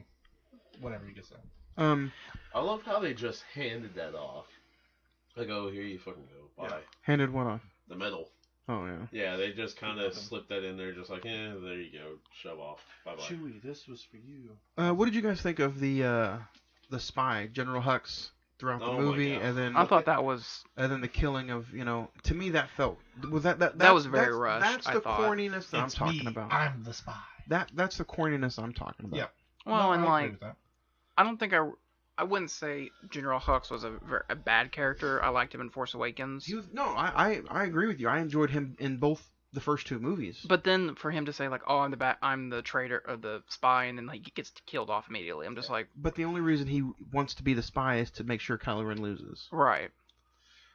Well, yeah, I think it was like he was the older brother to the bratty younger brother, the younger brother who was the favorite and all that, and pretty much he was just at the point where it didn't matter who fucking won. He just wanted Kylo down. That's all. Right. That's all. And I mean, it's not like they just. That's the first time that it was shown that he had that sort of hatred for him. I mean, in every movie, Hux and Kylo were trying to upstage each other. So I bet you loved him in this movie, didn't you, Zach? Dominic Monaghan? Yeah. Lord of the Rings, my guy. Yeah. No, but I mean, you saw that in all three movies leading up to that point that Hux always wanted to upstage Ren, and Ren always wanted to upstage Hux. So it kind of works out in the plot. How, if you want it to work out, it's all opinion. But I do like in this movie that they for sure let you know that Rey has become just as advanced, if not more, than Kylo Ren, especially on that fight scene right before she stabs him. Mm-hmm. Like he's just chasing her the entire time, like he can't get her, and she's just jumping from like wreckage to wreckage. Yeah. I thought that was awesome. I would argue the fact that he is the better swordsman. Of course, he's had a lot longer to perfect that, but I do feel like she's closer with the Force, as in stronger. But that's mainly because no doubt. I mean, it's without a doubt that they make her look that much more superior than he is. But I mean, then again, I guess you kind of have to go off bloodline in that case. But then again, Solo Skywalker bloodline has a lot of Force in it. Kind of even they're technically related. I mean, they're like fucking. Not really. Well, let's get into it. What do we got? What do we think of the reveal of she is a Palpatine? So she's Palpatine's direct descendant. Which, who the fuck was Grandma? I don't know. Unlucky ass woman. Like she had to fuck that wrinkly bastard. Like, but it's one of those things where like you guys pointed out in episode 3, he probably just made her through the midichlorians. He didn't just make her. I mean, she was born from, as they say, biological birth. It was put into the movie, Johnny, so it's real. Yeah. But with Anakin, he was more of a midichlorian Force. But Ed, how do you think that they're related? Okay, so if he's literally Darth Vader's grandpa or dad, who? Palpatine. No, he's not. No. Well, if like he created Darth Vader. Yeah. Basically. Yeah. I mean, maybe not in all this, literally bloodline, but in technicality, stepdaddy. I mean, I could agree with like a step, not even a stepfather. I can agree with a he created the persona of Darth Vader, right? Basically. But they're not nowhere near. They're not bloodline related. But I'm just like. So what he's saying is that, say Palpatine created Anakin with midichlorians. That's how he's saying. So he created Anakin with midichlorians. He created Rey's parents. So Rey's parents created. So technically, Anakin Vader would be. So Disney gave you a Romeo and Juliet of the trailer park. And In yeah, a let's galaxy just far, leave far that away. alone. Yeah, that's what I thought. Yeah. But could it be better than the Romeo and Juliet at the end of this movie? Come on now. Okay, well, Let's we'll get to that. Go back. I think the reveal of you right there? I think Probably not. I think the whole reveal of Kylo Ren telling her that she's the granddaughter of Palpatine is just Spoon feed. no. It's just lazy writing. It's lazy writing at its best. It didn't need to happen. It's the dumbest thing you can physically put together in the Star Wars universe to bring back a character like Palpatine. Fine, Vader threw him off. He's dead. You didn't need it. You didn't need a granddaughter of Palpatine. So therefore, I find that lazy writing, and then I find if you're going to reveal something like that and you think it's going to be a big reveal, don't show the shockwaves coming out of her hand. Well, I know, and I think that that really did hurt that twist. Yeah. And that if they hadn't done that, it would have been a bigger reveal. As soon as you saw that, Zach, you I immediately thought, yeah. Exactly. I mean, only Sith have used Force lightning. It's exactly. a Force lightning. Force lightning is a Sith power. I mean, you go back to video games, everything. It's a Sith power. Do you think that if they hadn't made it, she was the granddaughter of Palpatine, if she was just some creation that he had in his big plan, would that have been a little bit better for you? I think so, because it would have been original. It would have been like, hey, let's just go back to this character from 40 years ago. Right. I think her being the granddaughter, it kind of ties in with her being left somewhere. Her parents wanted to save her from Palpatine. It all ties in. It does. I mean, if you're going to call her a Skywalker at the end of the movie, spoiler alert, why not just... I know you're going to be that lazy to bring back and write in Palpatine, then write in that she was left by Solo and Carrie Fisher on Jakku. So years ago. Yeah. So I'd love to comment on somebody's Facebook post. Palpatine wasn't just brought back. It's seeded in episode 2 or 3 that the Sith have powers that are unnatural. Number 3, Darth Plagueis the Wise, when he's talking to Anakin in the theater, he's talking about Darth Plagueis basically being able to defy death, and that's what leads Anakin to be seduced by the Sith, blah blah blah, and so is Darth Vader is born basically through different events. But I mean, if you didn't want her to be aligned or specifically descended from Sheev Palpatine, however you say it, Palpatine, Emperor Palpatine, basically. And then, I mean, don't get me wrong, another Jedi you could have had another Jedi that survived Order 66. I mean, that's the only, other way of why she would have and spoiler on this, because this is really basically the last scene, the fucking staff lightsaber. I mean, the staff lightsaber is showing that she's fully become one with the Force and that she's officially a Jedi, and that's her creation of a lightsaber. Right. Yeah. Okay. But I would have seen Donnie Yen come back from the dead. Stop it. I am one with the Force. But I do think that, like, I think us finding out that she is a Palpatine was kind of quote unquote backlash from Last Jedi, in that, like, she was at that time she was a nobody. She was just a scavenger. You think the whole Palpatine thing was literally just rolling? You think it was just rolling the dice and being lazy because they had nothing else to do after Last Jedi? I don't think it's lazy, because I mean it ties into the rest of the film. It ties into a lot of things. Like when she's doing when she the goes Force when she has to Luke, come up to it, when she battles them at the end. That, and then also. But I mean, yeah, I guess you could have made her Sith-like, but. Why not be, if she's not going to turn, and if you're writing it for sure that why not write her in as maybe like, an Obi-Wan granddaughter, or a Liam Neeson's character's granddaughter, Qui-Gon Jinn. See, and here's why I'm just accepting it. Because if we get that scenario, we're probably having the same conversation about, well, that's obvious. She's a Jedi's daughter. But, if Disney is so set up on this Obi-Wan Kenobi series or movie, that could have tied into an Obi-Wan show or an Obi-Wan movie. But then you're sitting here saying, well, there goes Disney planting seeds for a They did it. They show. did it anyway, so I'm going to bitch no matter what. Well, I'm just saying, the reason I'm accepting this movie, and I have nitpicks, and I'm not saying that I just love it because it's Star Wars. Every movie, every scenario is going to have nitpicks. I mean, it's not going to be a perfect movie because from the get-go, it's not set up to be perfect. There's No. always going to be a scenario, a situation where we're unhappy with it in the end. Unless it's The Empire Strikes Back. I'm saying of the sequels. 4, 5, and here's another thing. If you love Star Wars, I feel like you can watch 4, 5, and 6 and be satisfied. You can watch 1, 2, and 3. You can be satisfied. You can watch 1 through 6 and be satisfied. You can watch 1 through 9 and be satisfied. But So- I mean, Craig pointed it out last week though, and you know, these movies, these 3 new movies were good, but were they necessary? No.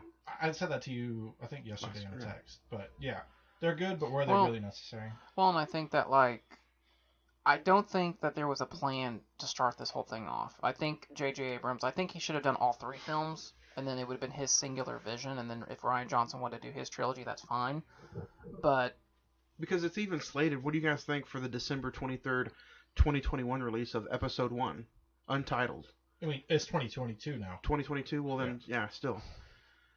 But it just... As long as it's one person's singular vision and you don't have multiple hands in it, and it's well thought out, well planned. Well, Kevin Feige's now in charge of Star Wars, so that's what But Disney is doing now. Back to what I said, it's still under Disney. Unless they give him the green light to say it's your universe, do whatever you want to do. That's what And they're he's doing. able to. He gets to pick his director. He gets to pick his writers, just like he's doing with Marvel. You Yeah, can but- pick your writers, but roll the dice. Make something to where we all say that's nothing we've ever seen before. It's not 4, 5, and 6 cookie cutter. Well, they're going to have to, I think, Yeah. because if this franchise is going to survive, they have to do something different. I think one of the big success, why The Mandalorian is so successful, It's different. it's so different. It has- It's something new. It has mentions of Jedi and the Emperor, but it has like But they don't show them. exactly. And so, did you guys? I don't. Are you talking about the Mandalorian thing? I'm talking about Star Wars. Just did it feel like a Star Wars movie to you? Take away the lightsabers, take away the stormtroopers. Does It did, yeah. all 3 of them? Maybe not Last Jedi, but definitely Force Awakens and Rise Well, of Skywalker. They all did to me, except for in this Rise of Skywalker scenes. Actually, in all 3 movies, I could cut out the Poe and Finn love scenes. Yeah. The That's me. what? The Poe and Finn love scenes. I could cut all those out. To me, I understand you're trying to make a new Han and Chewie side stories as far as them the like bromance? doing like ship stuff and going out and helping the friends out, but because I know you need some kind of pilots and co-pilots fighting and shit. Mm-hmm. But to me, I don't know. I just felt like You have to I have felt other Finn was characters, though. overbooked though. Finn and Poe were just like overbooked, especially when he was originally supposed to die in The Force Awakens. Yeah. Just back to what I said last week. You're never going to get that Dreamcast of Episode 4 again. No. It's never going to happen. Well, even then though, looking back at A New Hope, was it a great sci-fi movie? Yes, but some of the acting even in A New Hope and some of the characters in A New Hope were like, you can tell they were like fresh It was and super they were low budget. I mean, Yeah. yeah, it's fresh. It was new people that Yeah. have never been in a major. The movie wasn't even supposed to be major, and it Right. really kind of wasn't initially. But I'll let Ed talk. But Where are we on our plot summary? getting ready to finish the end of the plot. I mean, we just got done talking about again another issue we had, and we both talked about it was the fight scene was amazing.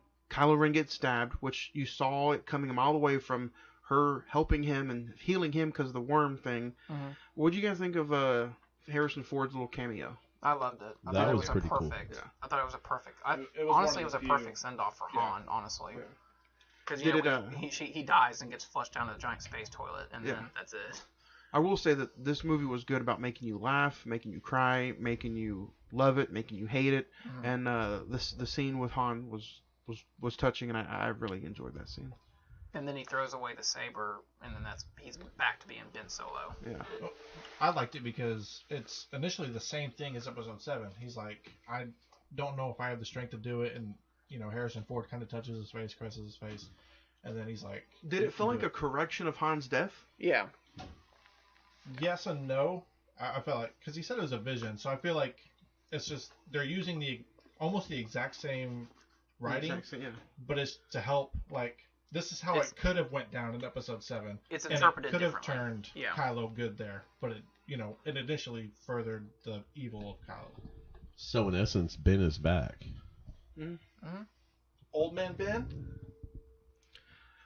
No, Big Ben has to wait till August to come back. Oh, damn. But I will say that after he threw the saber out, I really, really enjoyed, Ray getting. It's okay, Ed. Sorry. I really enjoyed Ren getting on Ray getting on the, the Sith. What would you call that? The TIE fighter. The TIE fighter, and boom, she takes off, screaming off. I love the sound of that. The next big scene is Luke Skywalker, Force Ghost. What did you guys think of that scene? He, like Craig said, he caught the saber and redeemed the tossing it over the shoulder. I think that should have been the way Luke should have been written in the first place in 8, at least. Because, don't get me wrong, you would have understand how she got advanced as quickly as she did. Because, at first, you don't know who the hell she is. She's just some random ass girl who's kind of force sensitive, and good for her. Haha, let's throw her into this shit. Luke was a direct descendant of he was an offspring of Vader. He had a duty, basically, to fulfill that destiny and right the wrong that was made. So it's, in a way, it's kind of just random. And that's kind of the little things that they're trying so hard to go ahead and make from the originals. Oh, this is the new this, or that's the new that, or that's the new this. Here we go. Well, they do hurry up and try to. I think they do try to push the nostalgia act a little too much. Yeah. What do you think, Zach? Yeah, there are clearly sequences and images paying homage to the original trilogy. Did you like? I thought it was nice that in that scene with Ghost Luke is that he raises the TIE fighter, paying homage to Empire. Yeah, that was pretty badass. Redeeming himself instead of having Luke do it. Right. Or, Yoda. Yoda, thank you. I did enjoy that. Not to mention the overall beauty of the CGI for this. I don't think there was one scene that was didn't look legit. No. And how ironic is it that Rey in Episode 7, she gets her quarter portion and goes back to fix it, and she sits down and puts the Resistance fighter helmet on, and then she ends up flying Luke's X-wing at the end with the Resistance fighter helmet on. I thought that was pretty cool when I initially saw it. What did you guys think? We haven't talked or discussed the Knights of Ren. Did you like? Craig, you had been talking about those guys for almost a year now. That was badass. Don't get me wrong. I thought the whole little of them searching out and all that, kind of the special guard, if you will, for Kylo Ren, or Supreme Leader Kylo Ren, and then all of a sudden, now he has got to fight him, and he's not in his armor or whatever. He's just in some regular ass clothes. That I thought was a really good side plot. And I thought Kylo's mask looked really badass in this one. Yeah. The glowing of the red. Yeah. The luminescence of it. I loved how they started making him look like such a badass, and then he didn't have as much screen time as he did in the other movies, but I really enjoyed Adam Driver as Kylo Ren in this movie. When he choked the guy and put him up on the ceiling, and he's like, anybody who gets in our way, basically they're done. Yeah. I thought that was pretty good how it showed, he's just like, he is kind of Vader. F this, everybody's going down. Yeah. Would you guys wish, he was ruthless in this movie more than any of the others, but would you have liked to see him kill one of his own, as far the guy he did rise up? Would you like to see him just kill somebody? Well, it like you said, they killed off. It's like, I'm the spy, and then he's like, oh, Hux is the spy. Boom, dead. It would have been cool. Save him for Kylo before Rey and Kylo have the fight, and he's still feeling that he's just badass, and he's taken over the universe. That he could have. If he would have left Hux, because there was that butting heads between them two. Mm-hmm. So leave him for Hux, and he's just like, I'm done, and then he boom kills him. Yeah, that would have been pretty cool. That would have been good. Yeah. But. Man, I gotta say, Adam Driver is slowly turning into probably Vader didn't have that face behind the mask that you could see in the original trilogy, but Kylo Ren to me is he's probably got to be up there for me as far as Vader as far as just the character goes. His acting chops was golly yeah. Vader's always just gonna be that iconic. He's always gonna be the go-to because it's the original, but. I feel like Kylo's up there. Kylo's a close second. But I don't think anybody else could have done it other than Adam Driver. No. and I like the evolution of Kylo Ren in 7, 8, and 9. Like 7, you kind of sense that he's a little immature, whiny, and he's just throwing his temper tantrums. You know, in 7 or in 8, he's licking his wounds. He's trying to get better. And then this one, he's just a full-fledged badass. Like, Right. Yeah. And I loved how the acting between Daisy Ridley and Adam Driver, they just kept one each other. Yeah. So what do you guys think of the whole? So obviously Snoke, aka Palpatine, he was behind Snoke. Mm-hmm. He put them together with the Force connection. How did you guys like the Force connection in this between the two? I liked it in both movies. Did you feel like it was too much in 9? I liked it more here than they did in The Last Jedi. Okay. It shows you the power of whatever is in between, because it was new. Not like if we're talking original, that's original. That's something I've never seen in any other Star Wars movie. And so that leads me to another question I was going to ask. Well, you did see Luke and Vader kind of talk like that, but they couldn't see each other. Right. They weren't. I mean, it wasn't that mature yet. When Kylo's on Kijimi and she's in the ship, they're fighting, and you had the berries on the ground and her in the ship, and then knocking over the mask. And he's like, "Where are you?" And then they knock him over the mask, and he knows where she is. I thought that was really cool, and that's what a lot of people don't like about it is, they're connected by the Force all of a sudden, and it's like. Well, and J.J. Abrams came out and said that I did things with the Force that fans are going to be pissed off at. But at least it's something new. Exactly. It is new. It is original. But he did use a slight twist of something that was brought up in the original trilogy. People that are bitching about this obviously don't know some Star Wars history, because like in Return of the Jedi, they're talking, back and forth. Vader's, I think, on the ship and Luke's on the planet. Empire Strikes Back. They're doing the same thing. And even when Luke feels Leia, and she's like, Luke, everything like that. I thought that was good. That's J.J. Abrams going back and doing his homework. Yes. And that's expanding. I'm okay with that expansion. Yeah. I'm okay with that, because everybody who's saying, "Oh no, they never did that in 4, 5, and 6 or 1, 2, and 3." Well, guess what? It's 30 years later. People learn shit. Yeah. So you have to be. It may not be normal or original with 4, 5, and 6, but it's expansion, and you have to accept it. See, at least my big problems with the movie as an actor, not like what J.J. Abrams is trying to go out there and do. I respect him for that. Not only that, but I mean, don't get me wrong, the saber handoff behind the back, that was awesome. That was perfect right there. And I mean, don't get me wrong, let's talk about that ending scene. I did kind of want to see a part of what would have happened to Kylo Ren, or Kylo, or Ben, whatever, if he did not get that. Like, would they just beat the shit out of him and killed him? You know what I mean? Or every single one of them.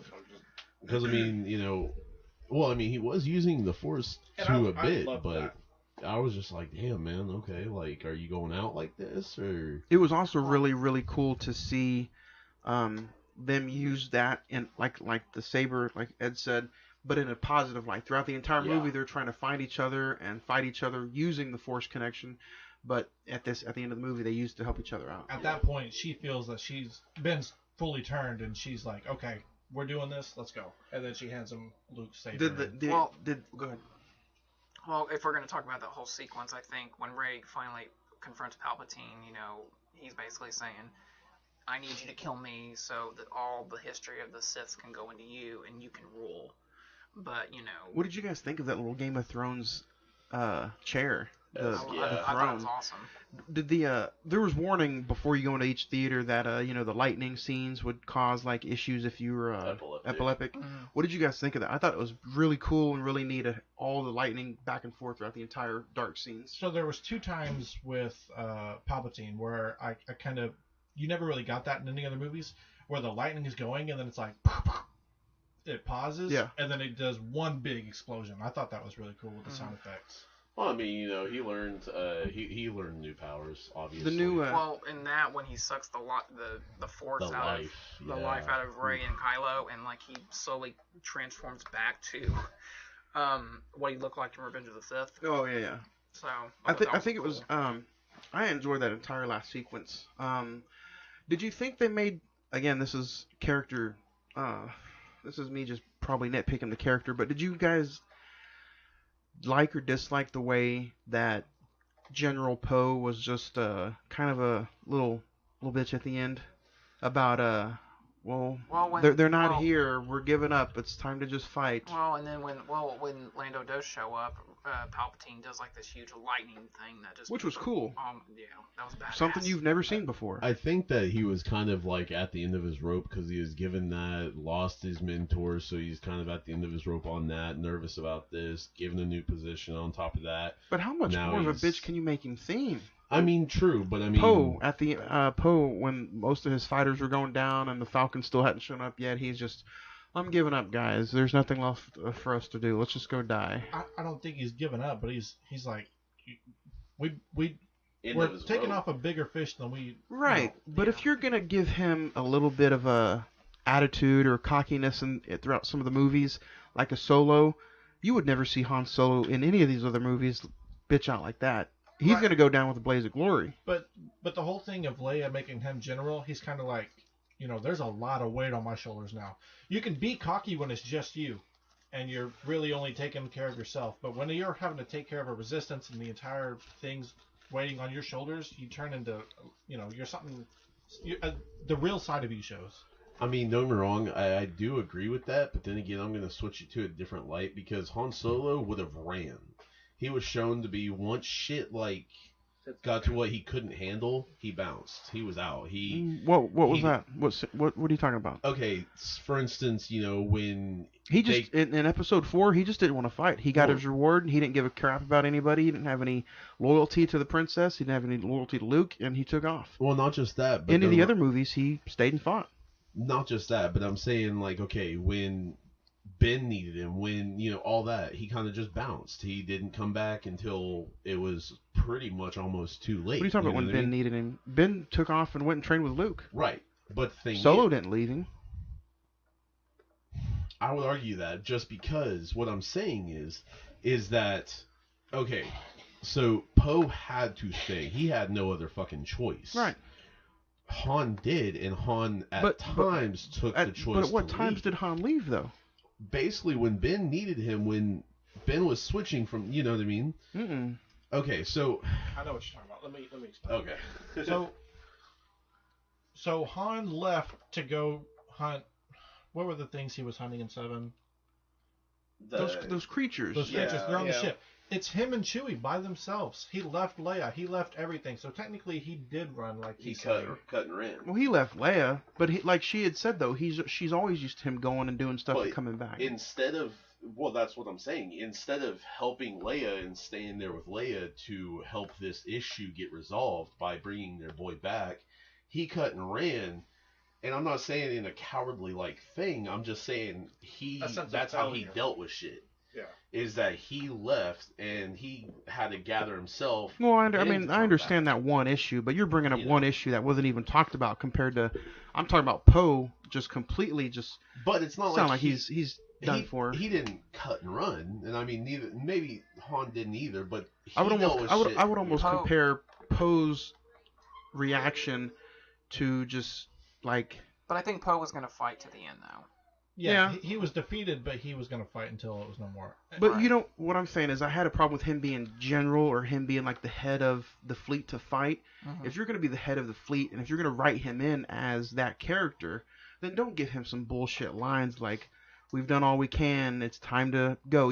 Make him sound like, guys, we're going to go in and we're going to fight to the death. But I think it was just... Not unless they wrote that in so Lando can come in and be the big savior. Probably. Well, in my notes, I have 2 in-game references. Was that when Lando and all the ships show up, and then when the final confrontation between Palpatine and Rey, and she, Palpatine's like, "You're gonna die for everything you do," and she's like, "I am the Jedi." Oh yeah. It's like a huge Tony Stark. I am reference. Iron Man. When she's taking on the lightning with the saber, and then she brings up the second saber and makes an X, I was like, that was pretty cool. I like that though. You like that? Yeah. See, so my thing is your issue is probably the same as mine. Since you saw the lightning come from her fingers, you wanted to see her do that to Palpatine. Well, so here's how, in my head, thinking back to it, here's what I would have done if I was in that position. So he's like, I'm every Sith.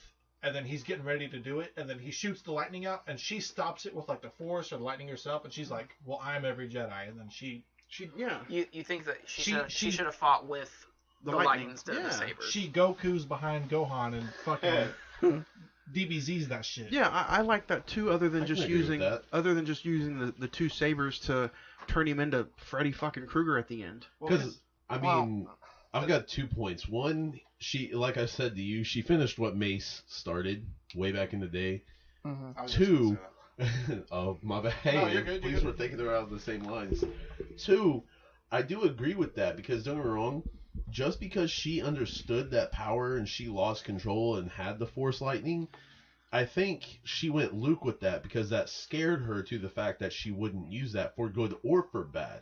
Which, I mean, don't get me wrong, she could have just used it for good. She could have just used it and been like, you know what, I get that, but screw you, this is my power, I'm not evil. But it's also, I think it's that, and then kind of going off of that, it was because the lightsaber is the Jedi weapon. Yeah. And because she says, I am the Jedi, that's how she defeats him. I just wish she wouldn't have pulled it up and It looked like an X-Men made an type X. thing. Like, if she would have just pushed Or how, them both or how in front of badass would it have been if she used it to walk towards him, and then since she had it in an X anyway, she her. just Took off his head like Like Anakin Anakin did to Dooku. Yeah. That would have been legit. However, But that's I think, not the Jedi way. Of course not. Well, not only that, but I think, okay, so I'm going to fill in something right here. Fill it in. So, okay, Palpatine says, strike me down in anger, or strike me down and you're basically going to become every Sith. The thing is she never struck him down. He killed himself because it's like... She uses his weapon against him. Right, and it's Exactly. almost like... She doesn't really kill him. He kills himself. It's almost like when the lightning is going, he That would can't make perfect stop it. You know what I mean? So she doesn't... like Vader throwing him off of the thing. Right. The lightning never stopped as Vader was throwing him off. And with the essentially, exact same thing with essentially, Mace Windu, essentially, the lightning is killed the himself death, in Return of the Jedi. basically. So they kind of just... But I mean, on top of that, with I kind of like the whole scene, the whole layout, because what I'm thinking was the Sith all in the stands behind, watching and cheering on. Yes,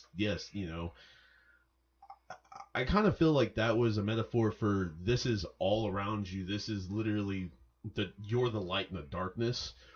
Shine brighter, and then with all the voices coming out with her, yes, they're not right there, but they're still there. Shine bright like a diamond. I think, if I'm not mistaken, I found the Ahsoka Tano reference. It was, I know, right? It was her saying, find the light, or light the way, find the light, or something like that. The female voice that you heard. One of them was Leia, but the other one was Ahsoka Tano. Yeah. And then there was like 3 different things from Anakin, and one from Qui-Gon, one from old Obi-Wan, one from Ben, one from Obi-Wan. Yeah. One from Yoda, a couple from Yoda, I think. Ahsoka. I heard that was good with egg rolls. Oh yeah, right. But there was so many different roles right there to go ahead and hit that it wasn't funny. I did enjoy hearing Liam awesome. Neeson. Yeah. That was cool. Did you guys wish that when you heard Mace Windu's voice, though, he was like, "Rise, motherfucker"? Yeah, you use the Force against this motherfucker. Yeah. Something. I mean, You come on. you still could have kept word. it PG-13. One word. Yeah, just still one time. PG-13. Yeah. No, I like it. You get to hear the callback of every Jedi who's ever been somebody in the movies. Yeah. And you're leading. It's at the end. You're given one final callback. I felt like that was kind of necessary because that was a good foreshadowing where she's like, "Be with me, and then it finally happens. You like the voices telling her to get up. Yes, I I agree love with it that, because it's showing her empowerment that she's never going She'll never be alone. She'll never be alone. But Yeah. I mean, in the trailers, you hear Luke and Leia say, "The Force will be with you." You have always. 1,000 generations through Yeah. you, and It's showing that this is squad shit. no matter what you're going through, if you're We'll a be there. Palpatine or not, we're going to be there because you are a Jedi. You're our Yeah. conduit, basically. Almost, no matter how almost powerful he religion-like. Yeah, Yeah. basically. I mean, and that's kind of what it seems to be in this latest trilogy, is more the forces of religion. But And, at the end, Palpatine gets turned to Freddy Krueger, gets turned to a burnt crisp, ashes to ashes. and Back from that. The entire thing. Daisy collapses. really passes out dead. As soon as she hit dead, they already gave away that What did you guys think? Did you know that Kylo was going to come back and save her and What a little help bitch. her out? Well, I honestly thought they did roll the dice there. I was like, okay, the face of the franchise, essentially. I mean, Kylo's been behind a mask most of the time, then he's out of the mask. See, I wouldn't have minded if she did, like I said, That's did what I'm die. saying. Yeah, because they rolled the dice, and Ben, the rise of Skywalker. Exactly. Ben's like, okay, I have to take the mantle now of being The what savior. Rey essentially was going to be. You know what would have been badass is if they continued to just let her die, and then the ending scene, instead of Rey being on Tatooine and surviving, it was Kylo dressed up as an old Luke in the the light clothes and stuff, and him being the last Jedi. In a cloak. Yeah. And see, that's one thing. That's why when I was asking you guys if you felt like it was an original Star Wars, there's been no cloaks, no male Jedis in cloaks, and that's like a callback to every single. Well, I'm going to disagree with you just a little bit at the end for the ending sequence when she goes back to Tatooine Hold on, let's talk about the death scene first. with Romeo. What the Romeo and Juliet scene is, like I like to call it. So I do have one little thing that I. Oh, you're talking about that? Yes. Go ahead. Okay, so take the floor, Ed. So okay, this is gonna be more of fantasy booking and possibilities of future plans. I this is nowhere near like a fucking leak, or maybe a couple years before this shit. That would be cool. Either way, I want to ask y'all's too, because I've already talked to Johnny. So Craig and Zach, I want to ask y'all. Yeah. Do you think when because specific placement was on the stomach when he healed her or when he brought her back and used the rest of his life force, do you think he kind of midichlorianed a possible offspring he impregnated for her. them? I mean, I know it seems really far-fetched and kind of fucking pulling at fish hooks. Disney Plus way. But I mean, if we've got an episode 1 That may get everybody untitled, like we've got something coming up. You know what I mean? Again, like, religion, like quit shaking everybody's hand. Like this is a fucking like STD like shit. You know? Like what do y'all think? It Follows Part 2. It follows in a long galaxy. That could be something, but then again, when that happens, 2022, we'll be sitting here saying, "God, that was." God damn it, Ed was right. No, it'll be like make something. It'll be original, but then we'll be like, they planted that shit back then like that. Yeah. That's, She did a come on now, Palpatine. do something. I mean, don't get me wrong. If they do the trilogy series, whatever they're doing, if they do it justice, all hands on deck. Why not? But yeah, I mean, that would be kind of cool to a certain extent, but I mean, I wasn't. I mean, she follows in her grandfather's footsteps, but she doesn't know she had the I was power. kind of hoping for a little. I mean, the ending was bittersweet, but I was kind of hoping for a happy ending. I was hoping Kylo Did you would want have. both of them to I wanted survive? both. If I only wanted one to die, it would have been Daisy. See, that's where I disagree. See, I I'm think, a I think huge because- Kylo fan, and I feel like he's a Skywalker, man. But I agree. I think Kylo was one of the best parts of this trilogy. But in order for him to be redeemed, he had to do something to save. In order to save Rey, that was his redemption. Yeah. Well, I mean, I think redemption, but I mean, we could all really blame Luke at this point. Right. Fucking Uncle Luke. But I wanted to say, when they both get the lightsabers and turn them on, and they put it to the right of them, and they're side by side with the blue sabers to the right of their faces, I thought that was absolutely I want a poster of that in my room. I thought it was epic. Honestly, did anybody else get like a possibility of marriage throughout the two? You know what I mean? Because at that final, final scene with the when both they of them, kissed, I was just like, I wouldn't have minded. Survive, I wouldn't have minded you know seeing what I them mean? survive together. Yeah. There's been so much backlash on that scene. What is Tatooine, Arkansas now? I thought you said they were cousins. Well, I mean, related. I don't know. I mean, I would have liked to see them survive together, but like I think at the end of the day, like Zach said, it's a redemption for Kylo, and I think something had to be. You don't want to have, Poe survived, Rey survived, Finn survived, the Sith is defeated. No lives were lost. I would have been fine with them two surviving and Poe and Finn dying. So I know was you about to would. say trading off. I'm fine with that. But also, what did Kylo killed his father? What else does he have to live for? His mom died. He doesn't have anything to live for. So why not give his entire self to have he did her give it survive? to the Force because he essentially became he died like Ben, Luke. He became a Force ghost. So all is one with the Force, and Kylo Ren, Ben Solo helps her out. She survives.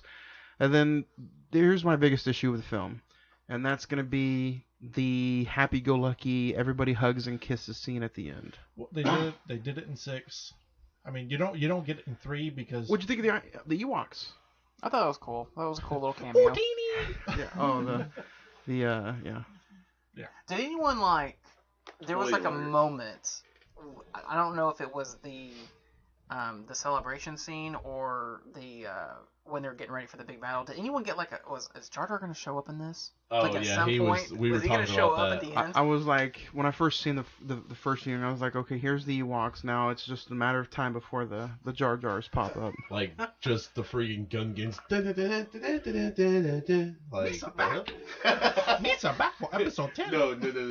No, and then you've got fucking Jar Jar with the double-bladed saber, Sith saber and JJ shit. really would have been like, Yusa really fucked up this time. but you know, JJ really could have like redeemed himself if that was one of the planets that they blew up. Would have been the Jar Jar Naboo, planet. Yeah. Naboo just fucking killing the Yeah. So to your point, nothing's held back on Robot Chicken. I know, right? Fucking Misa, the dark side. So and then let's kind of go back real quick to the entire movie. What is the biggest nitpick that you had? The biggest what? The biggest nitpick, like the issue that you had. Finn, I know. Finn and Finn for you? Or No, okay, no. just yeah. Finn and the whole, him keep wanting to tell Rey that he feels something or something's wrong, and then JJ thought that was going to be more noticeable in the film. That's what he had said to the fan, and obviously it didn't come out that way. just a side mission, and just Finn itself and the little bromance that was going on between Finn and Poe, and just as long as that's all it was a bromance, I'm fine with that. Yeah. I mean, I'm just gonna leave it there. What about you, Zach? Do you have any nitpicks that you could have done without the film? No, overall, I mean, everything that I have, the nitpicks that I have is just story, just plotting, just like this. There's just some conveniences here and there. It's just like you say, it could be tidied up just a little bit. It could have been. I mean, overall, about a good 15 minutes could have been taken out. Would have been a little bit better film. Yeah, I mean, just like you a said, Swift 210 or something. You had to essentially do a part 1-8 to kind of correct some things Right. and finish it. Not only are you finishing a trilogy, you're finishing the entire 9-movie saga. So, kudos to them. They did it. I felt like it was put together fairly well for what it was. Ed, do you have a little small nitpick you want to get rid of? No I mean, or was it a perfect film for you? Perfect film, huh? I wouldn't say perfect, but it was damn near, at least, especially for this trilogy. It was kind of like the Revenge of the Sith, except for a little bit, other side, if you will. I don't think this is necessarily the best movie of the franchise, but I'd put it up there at 3 or 4 easily. I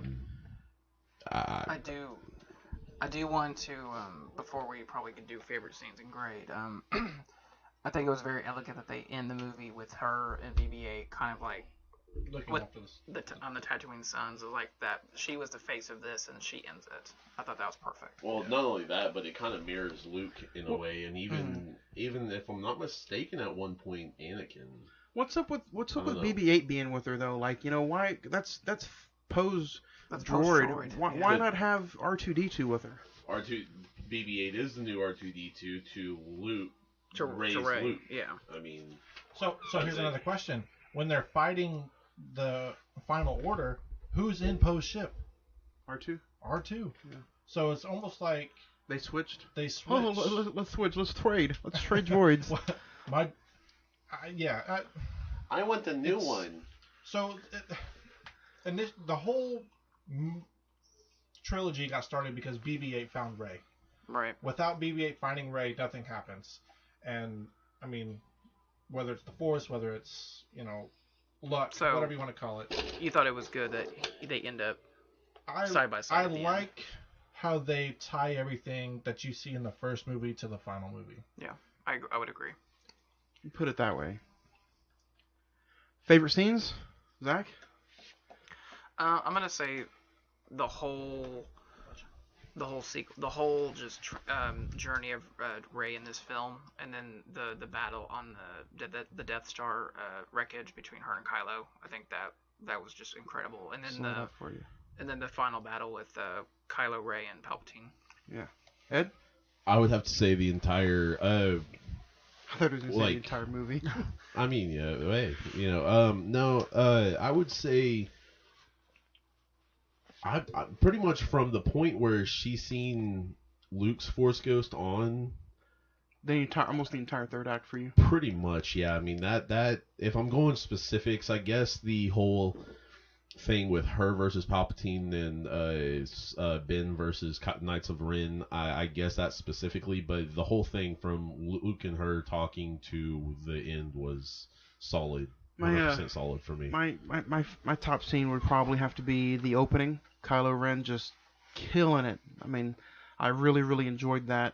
And then I'd have to agree with Zach on the Death Star Carnage scene where they were just going back and forth on the rain and the waves. That's fucking tremendous. Yeah. Did anybody else expect a big ass like megalodon or giant ass octopus weird looking thing to jump out of? No, I was the only one. Not at that point. Yeah, I think you wanted to just watch Moby Dick.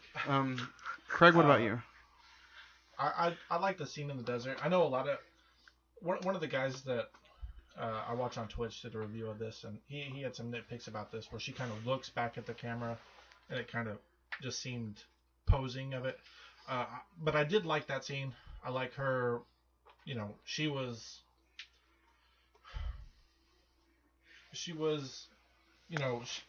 bet on herself that she was able to do that move, and she took off the wing of the TIE fighter, and Kylo came out, and I like that whole scenario. I thought that was pretty good. And then probably one of the coolest scenes was her with the double, the bad the version. Sith saber, Mm-hmm. like.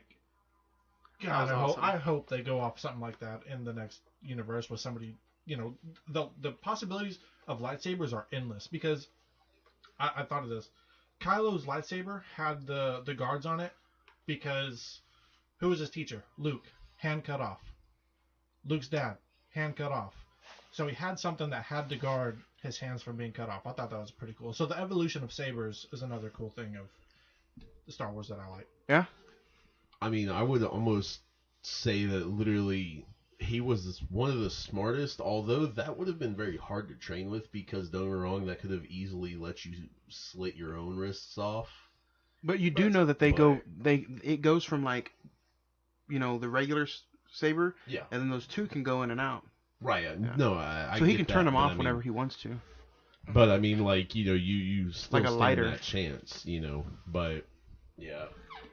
So in Disneyland, Disney World, wherever the Star Wars theme park is, they actually have Ben Solo's lightsaber, where it's the exact same thing, but there is no edge guards on it, and it's silver, it's not black. Oh, I thought that was pretty cool. So you might check that out.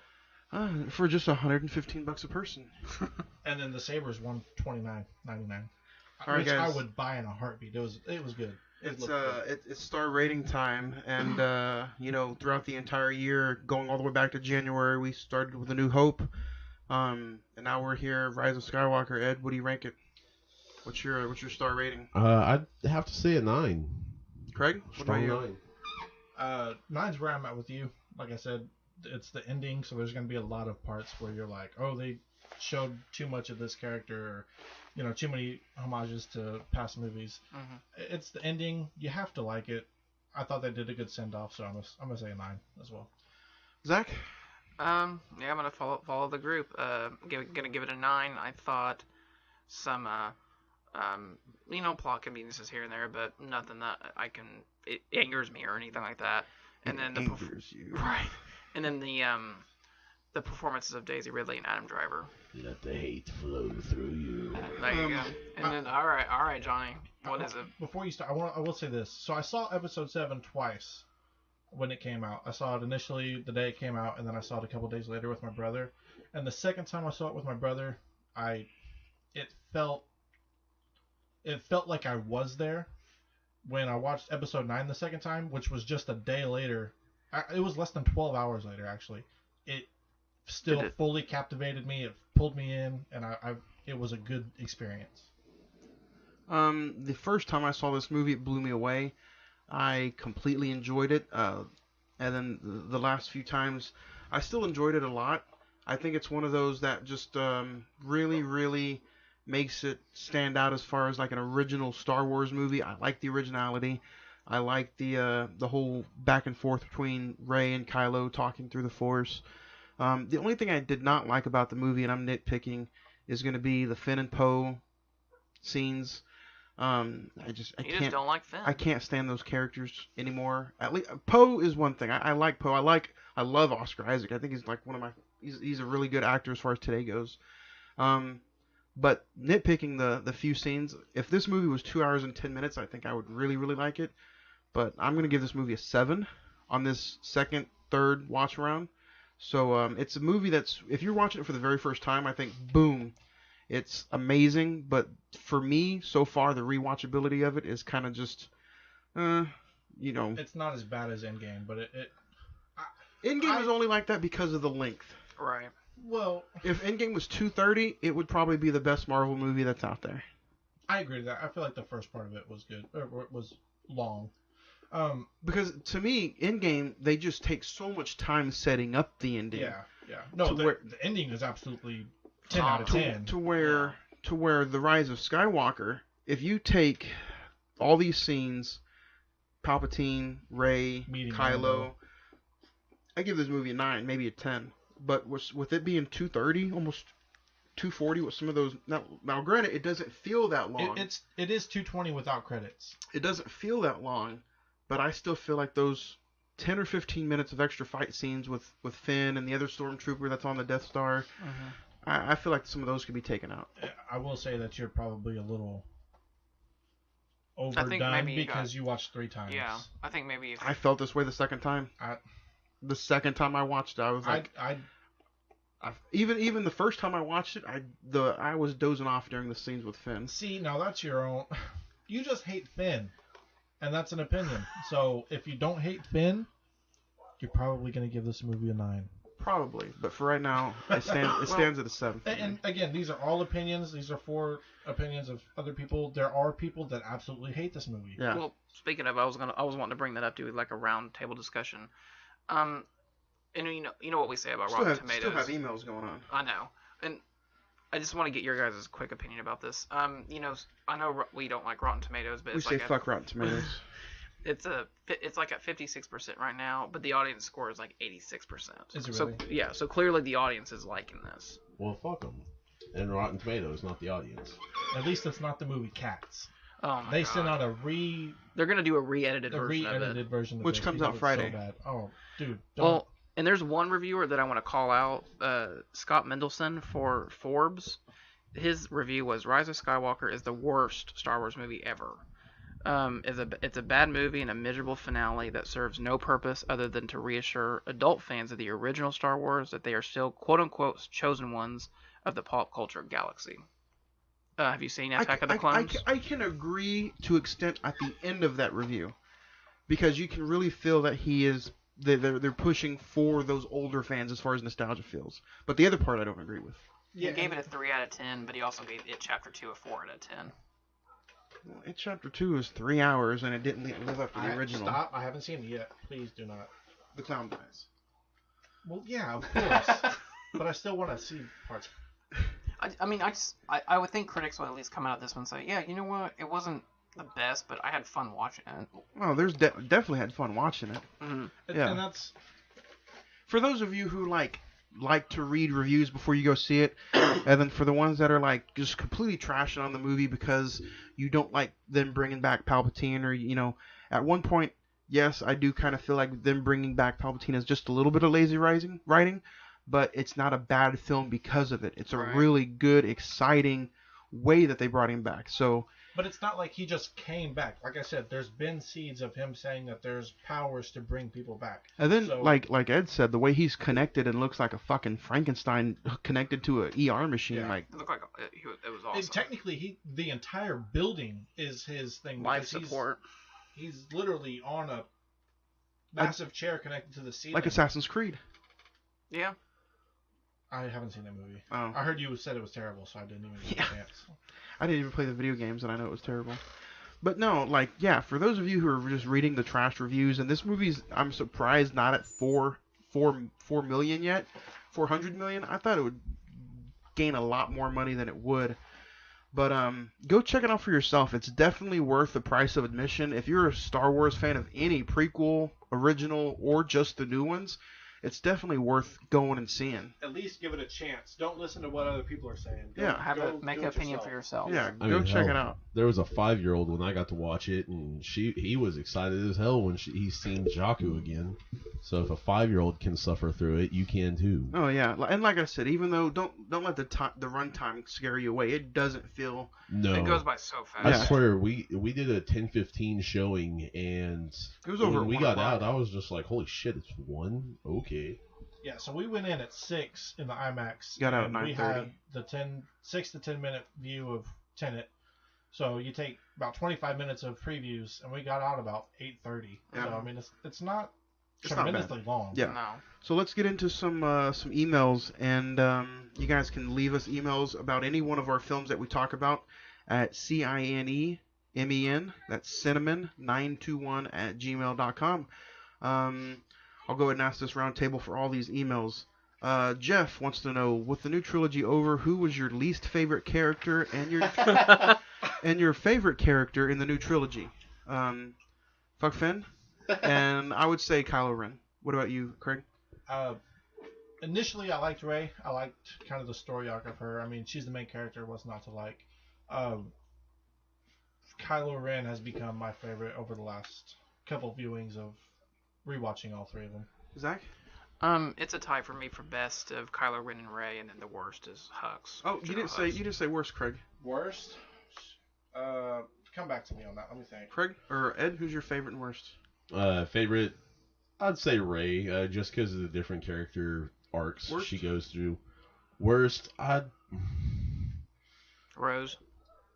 Yes. Probably Rose, just because she goes through so many random things that it's not funny, and her character jumps around on, like, she's a sucker for the sob story everywhere. Like, she has nothing that has anything to do with the plot. Yeah. Pretty much. She was written in to go on to the casino planet place, wherever, and it was a completely useless side story, so therefore she's completely useless. Do not do Rose in the next series. Mike wants to say Palpatine looks so evil and sinister. What did you guys think in the new look? And what did you want a scene where it showed how he survived?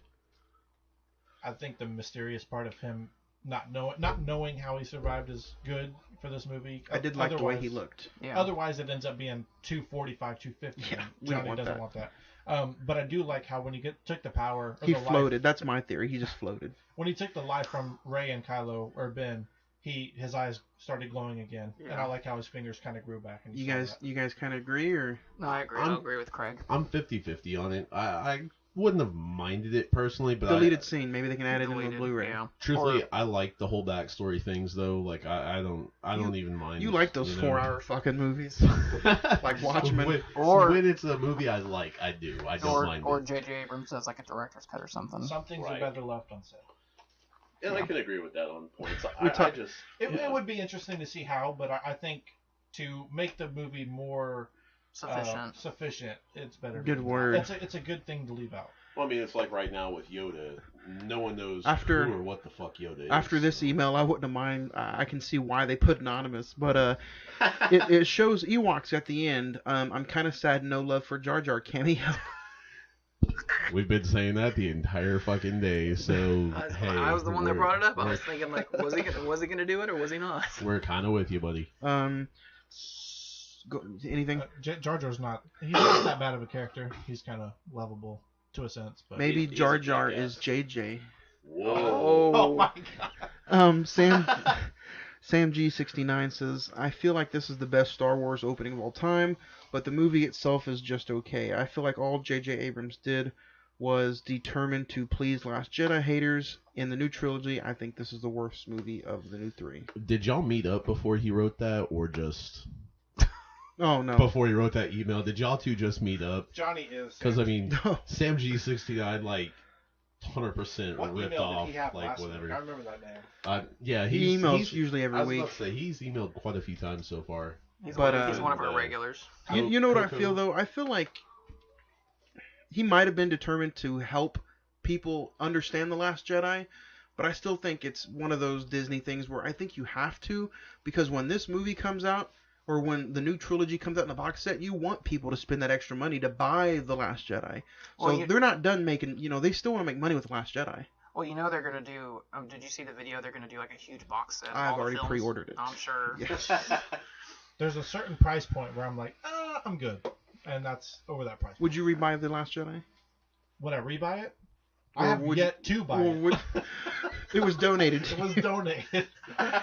Carlos wants to say, I really feel like they need to stay away from Star Wars for a little bit longer than 3 years.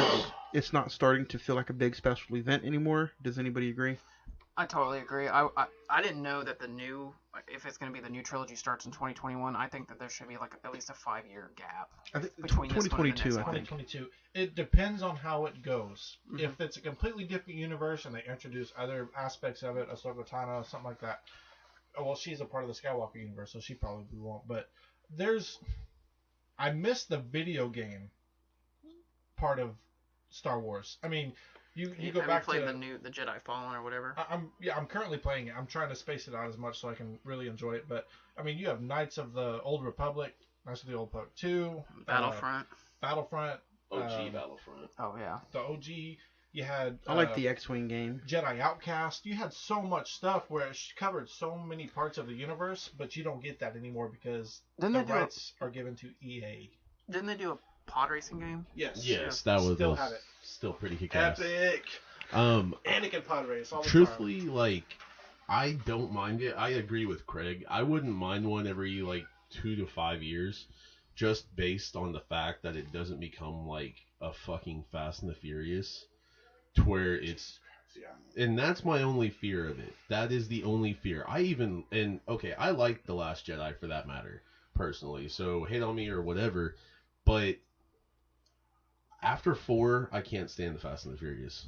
I really can't. Well, 9's coming out next year. Yeah, I know. As long as they create good storylines, I'm fine with them keeping it fresh, keep it new. Even with keeping it fresh, I would rather. You still need to space it. Yeah. I think this needs time. Let it breathe, and then you can do whatever you want. One reason 9 was so good is because we did have that 1.5 year gap between Solo and this movie. Between you had 7, you had Rogue One. I also think Force Awakens was that good just because of the big ass year. Yeah. That is true. Well, go back and rewatch 7, and you have so much hope of what it could have been, and now we have the ending, and we're like, well, that's where they went with it, and you're kind of disappointed a little bit. Yeah. But that's one of the reasons why I like 7 so much, is because it had so much potential for everything. Yeah. Jesse88 wants to say, didn't care for the ending, left more questions than when it was supposed to. I'm tired of endings leaving us with questions. Send an email next week with some of the questions you have, because I mean, we probably could have covered it with why Rey did the lightsaber at the end, why Ben died. That's something we didn't talk about. Why do you think she buried the 2 lightsabers on Tatooine?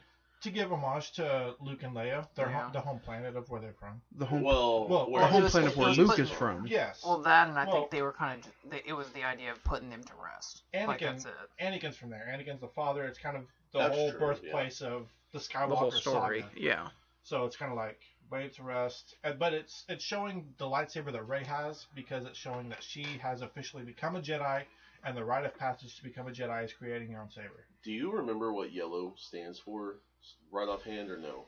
Offhand, no. Okay. I mean, I can look it up and tell you in about 5 seconds. Right. Go ahead and look it up, and I'll go off to the next email. Kogo Chris says, first off, hated the film. Can't wait to listen to you guys and hear y'all's thoughts. What is the one thing you hate about the new trilogy? I will agree, Disney buying it made me kind of hate Star Wars even more. The only thing that I don't like it is how it jumps around so much, and this has to weld it together, basically.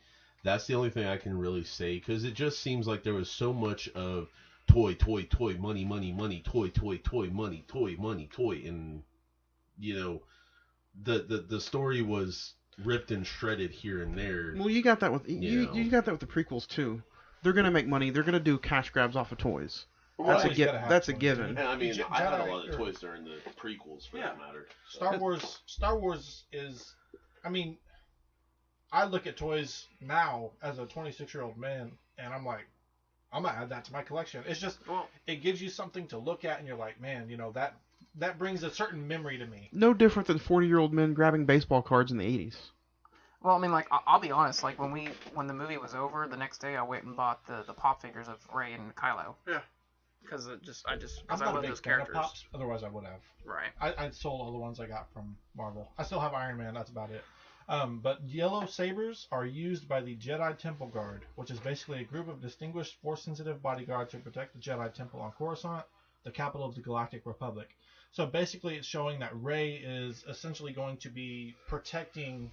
Like a guard of the old Jedi texts in the way of the Jedi, basically. Yes, she is going to be the guard of how the Jedi way is, and she will potentially be giving it on to the next. Which makes sense, because there's a scene in the movie where she's reading from the text that we had from the island. I love that part. Yes. They actually show the text and what's in it, and I love that part. This one's from Kendall. Just started listening to you guys with the Joker episode.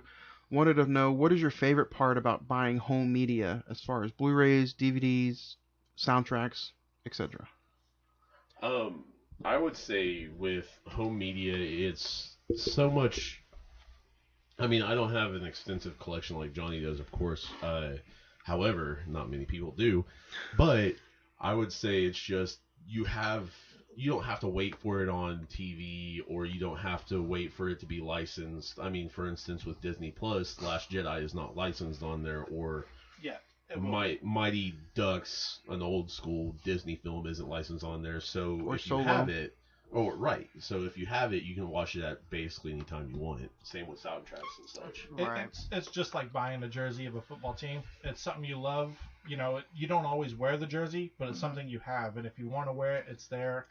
And it's a nostalgia, it's a memorabilia thing, and it's just not to mention with the different covers or the different exclusives that are out there now with like Best Buy, Target. It's art. Yeah. And there's something gratifying to, like, whether it's Star Wars or Harry Potter or something, like when you get the newest version, latest edition of that, you add it to your collection. It's just something. I don't know about you guys, but like to me, one of the big things to me is like, I get to hold something that took millions of dollars to make and made so much more millions of dollars in the box office, and now I just hold this little disc.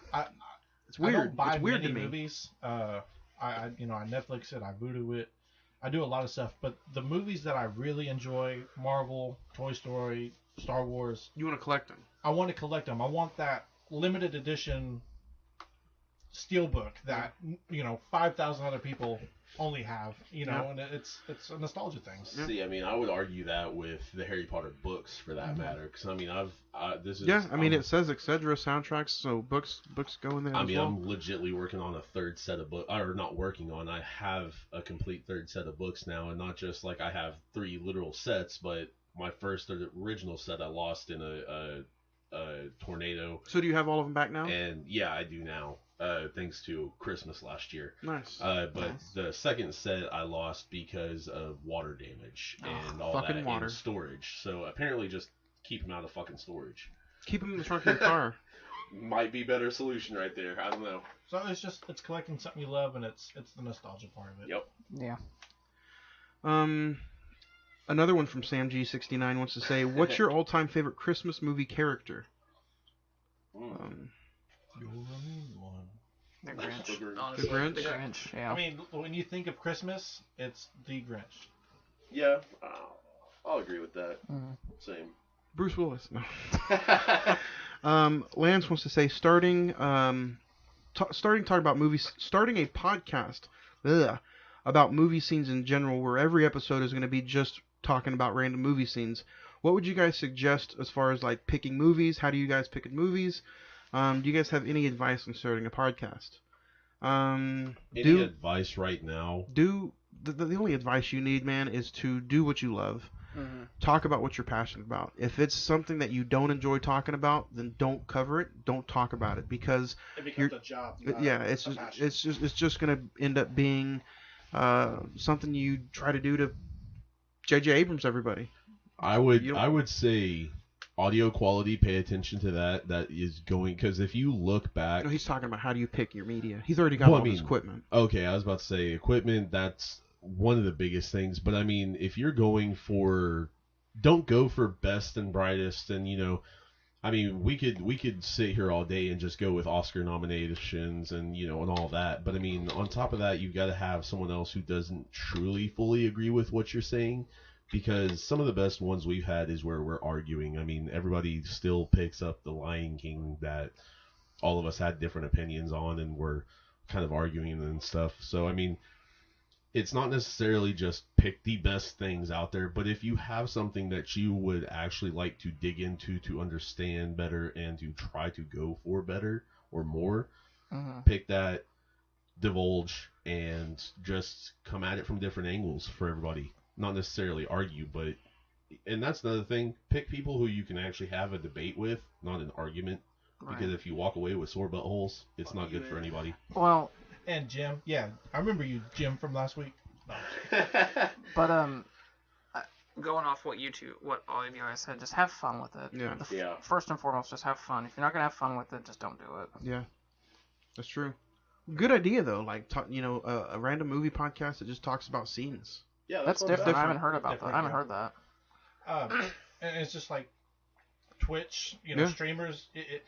If you're doing it to generate views and profit, you're doing it for the wrong reason. Yeah, definitely. The reason people become big is I had a Twitch streamer post this on Twitter today.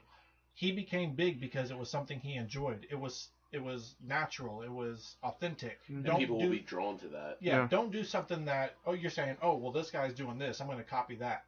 Well, maybe that's not you. So do something authentic, do something that's you, and do something that you love, and it won't. And if you get on here, if you get on there and expect like big reviews, like it didn't take us. It took us a while to get 300 likes and like everyone viewing our stuff. We're still not where I think successful can be. Yeah. Right. So don't worry about listener views. Don't worry about views in general. Don't worry about pleasing everybody. Don't also worry about making $1. Don't worry about you know.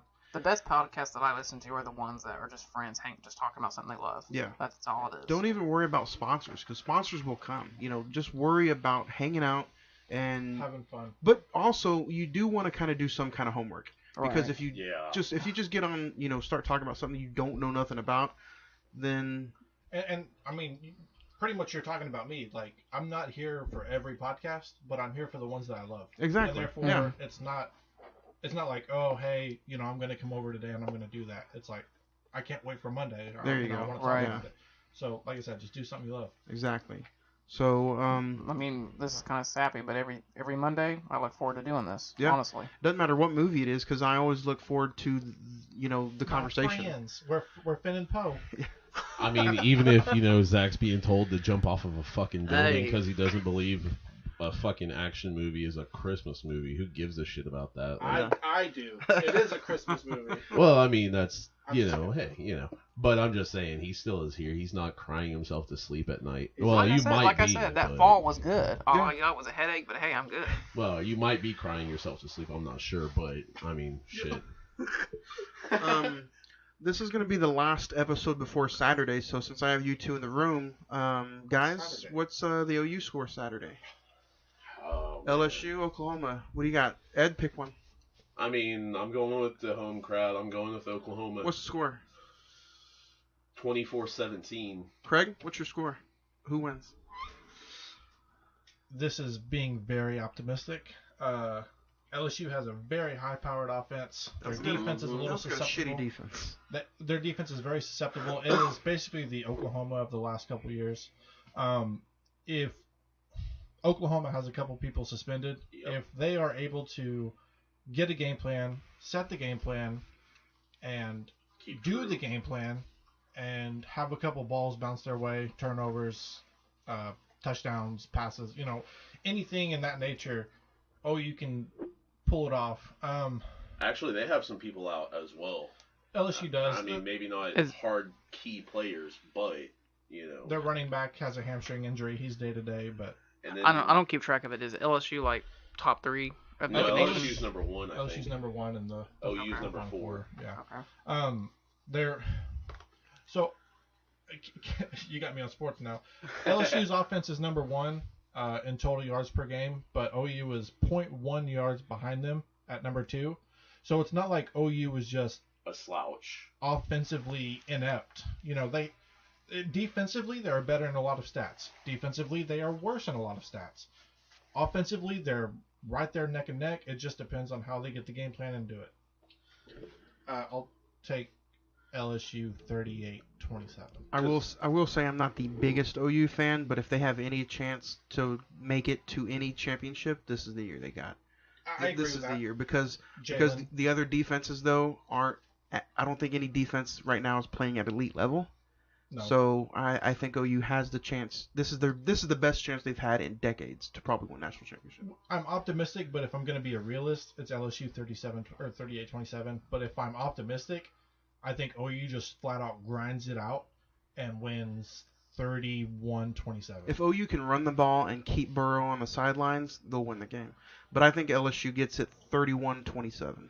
And that's another thing. You go into bowl games like this, and just because you put up 60 points game after game or 50 points game after game, it doesn't always happen this way. Because you look at OU in 2008, they had a streak of 5 or 6 games where it was 60-plus points. And then they played Florida, a good defense. Sam Bradford even said, like months later, I think, that if you would have told me that Florida only scored 24 points, I would have said we won the game. Exactly. Things don't always go your way. Balls don't always go your way. It comes down to inches and what happens in that moment. Well, I mean, you even have to look at, like, Landry Jones or Trevor Knight battling it out and winning against Alabama. Things happen. Who That's the why you play the game. shit would have thought that? But You know? other than that, guys, this is going to be one of the last episodes of the year, so don't worry. We're coming back next week with Avatar, the 10-year anniversary of one of the highest-grossing films of all time. Ed, you got anything else? This is Edward saying I'll see you on the silver screen. Zach? This is Zach signing out. This is Craig. May the force be with you. May the force be with you, and we will talk to you guys next week for Avatar. Don't forget, you guys can send us some emails at cinnamon921@gmail.com. Find us on the Facebook page at Cine-Men Movie Podcast, and we will talk to you guys next week for Avatar, the 10-year anniversary. And you guys have a Merry Christmas, Happy Hanukkah, Happy Kwanzaa, and we will talk to you next week on the Cine-Men Movie Podcast.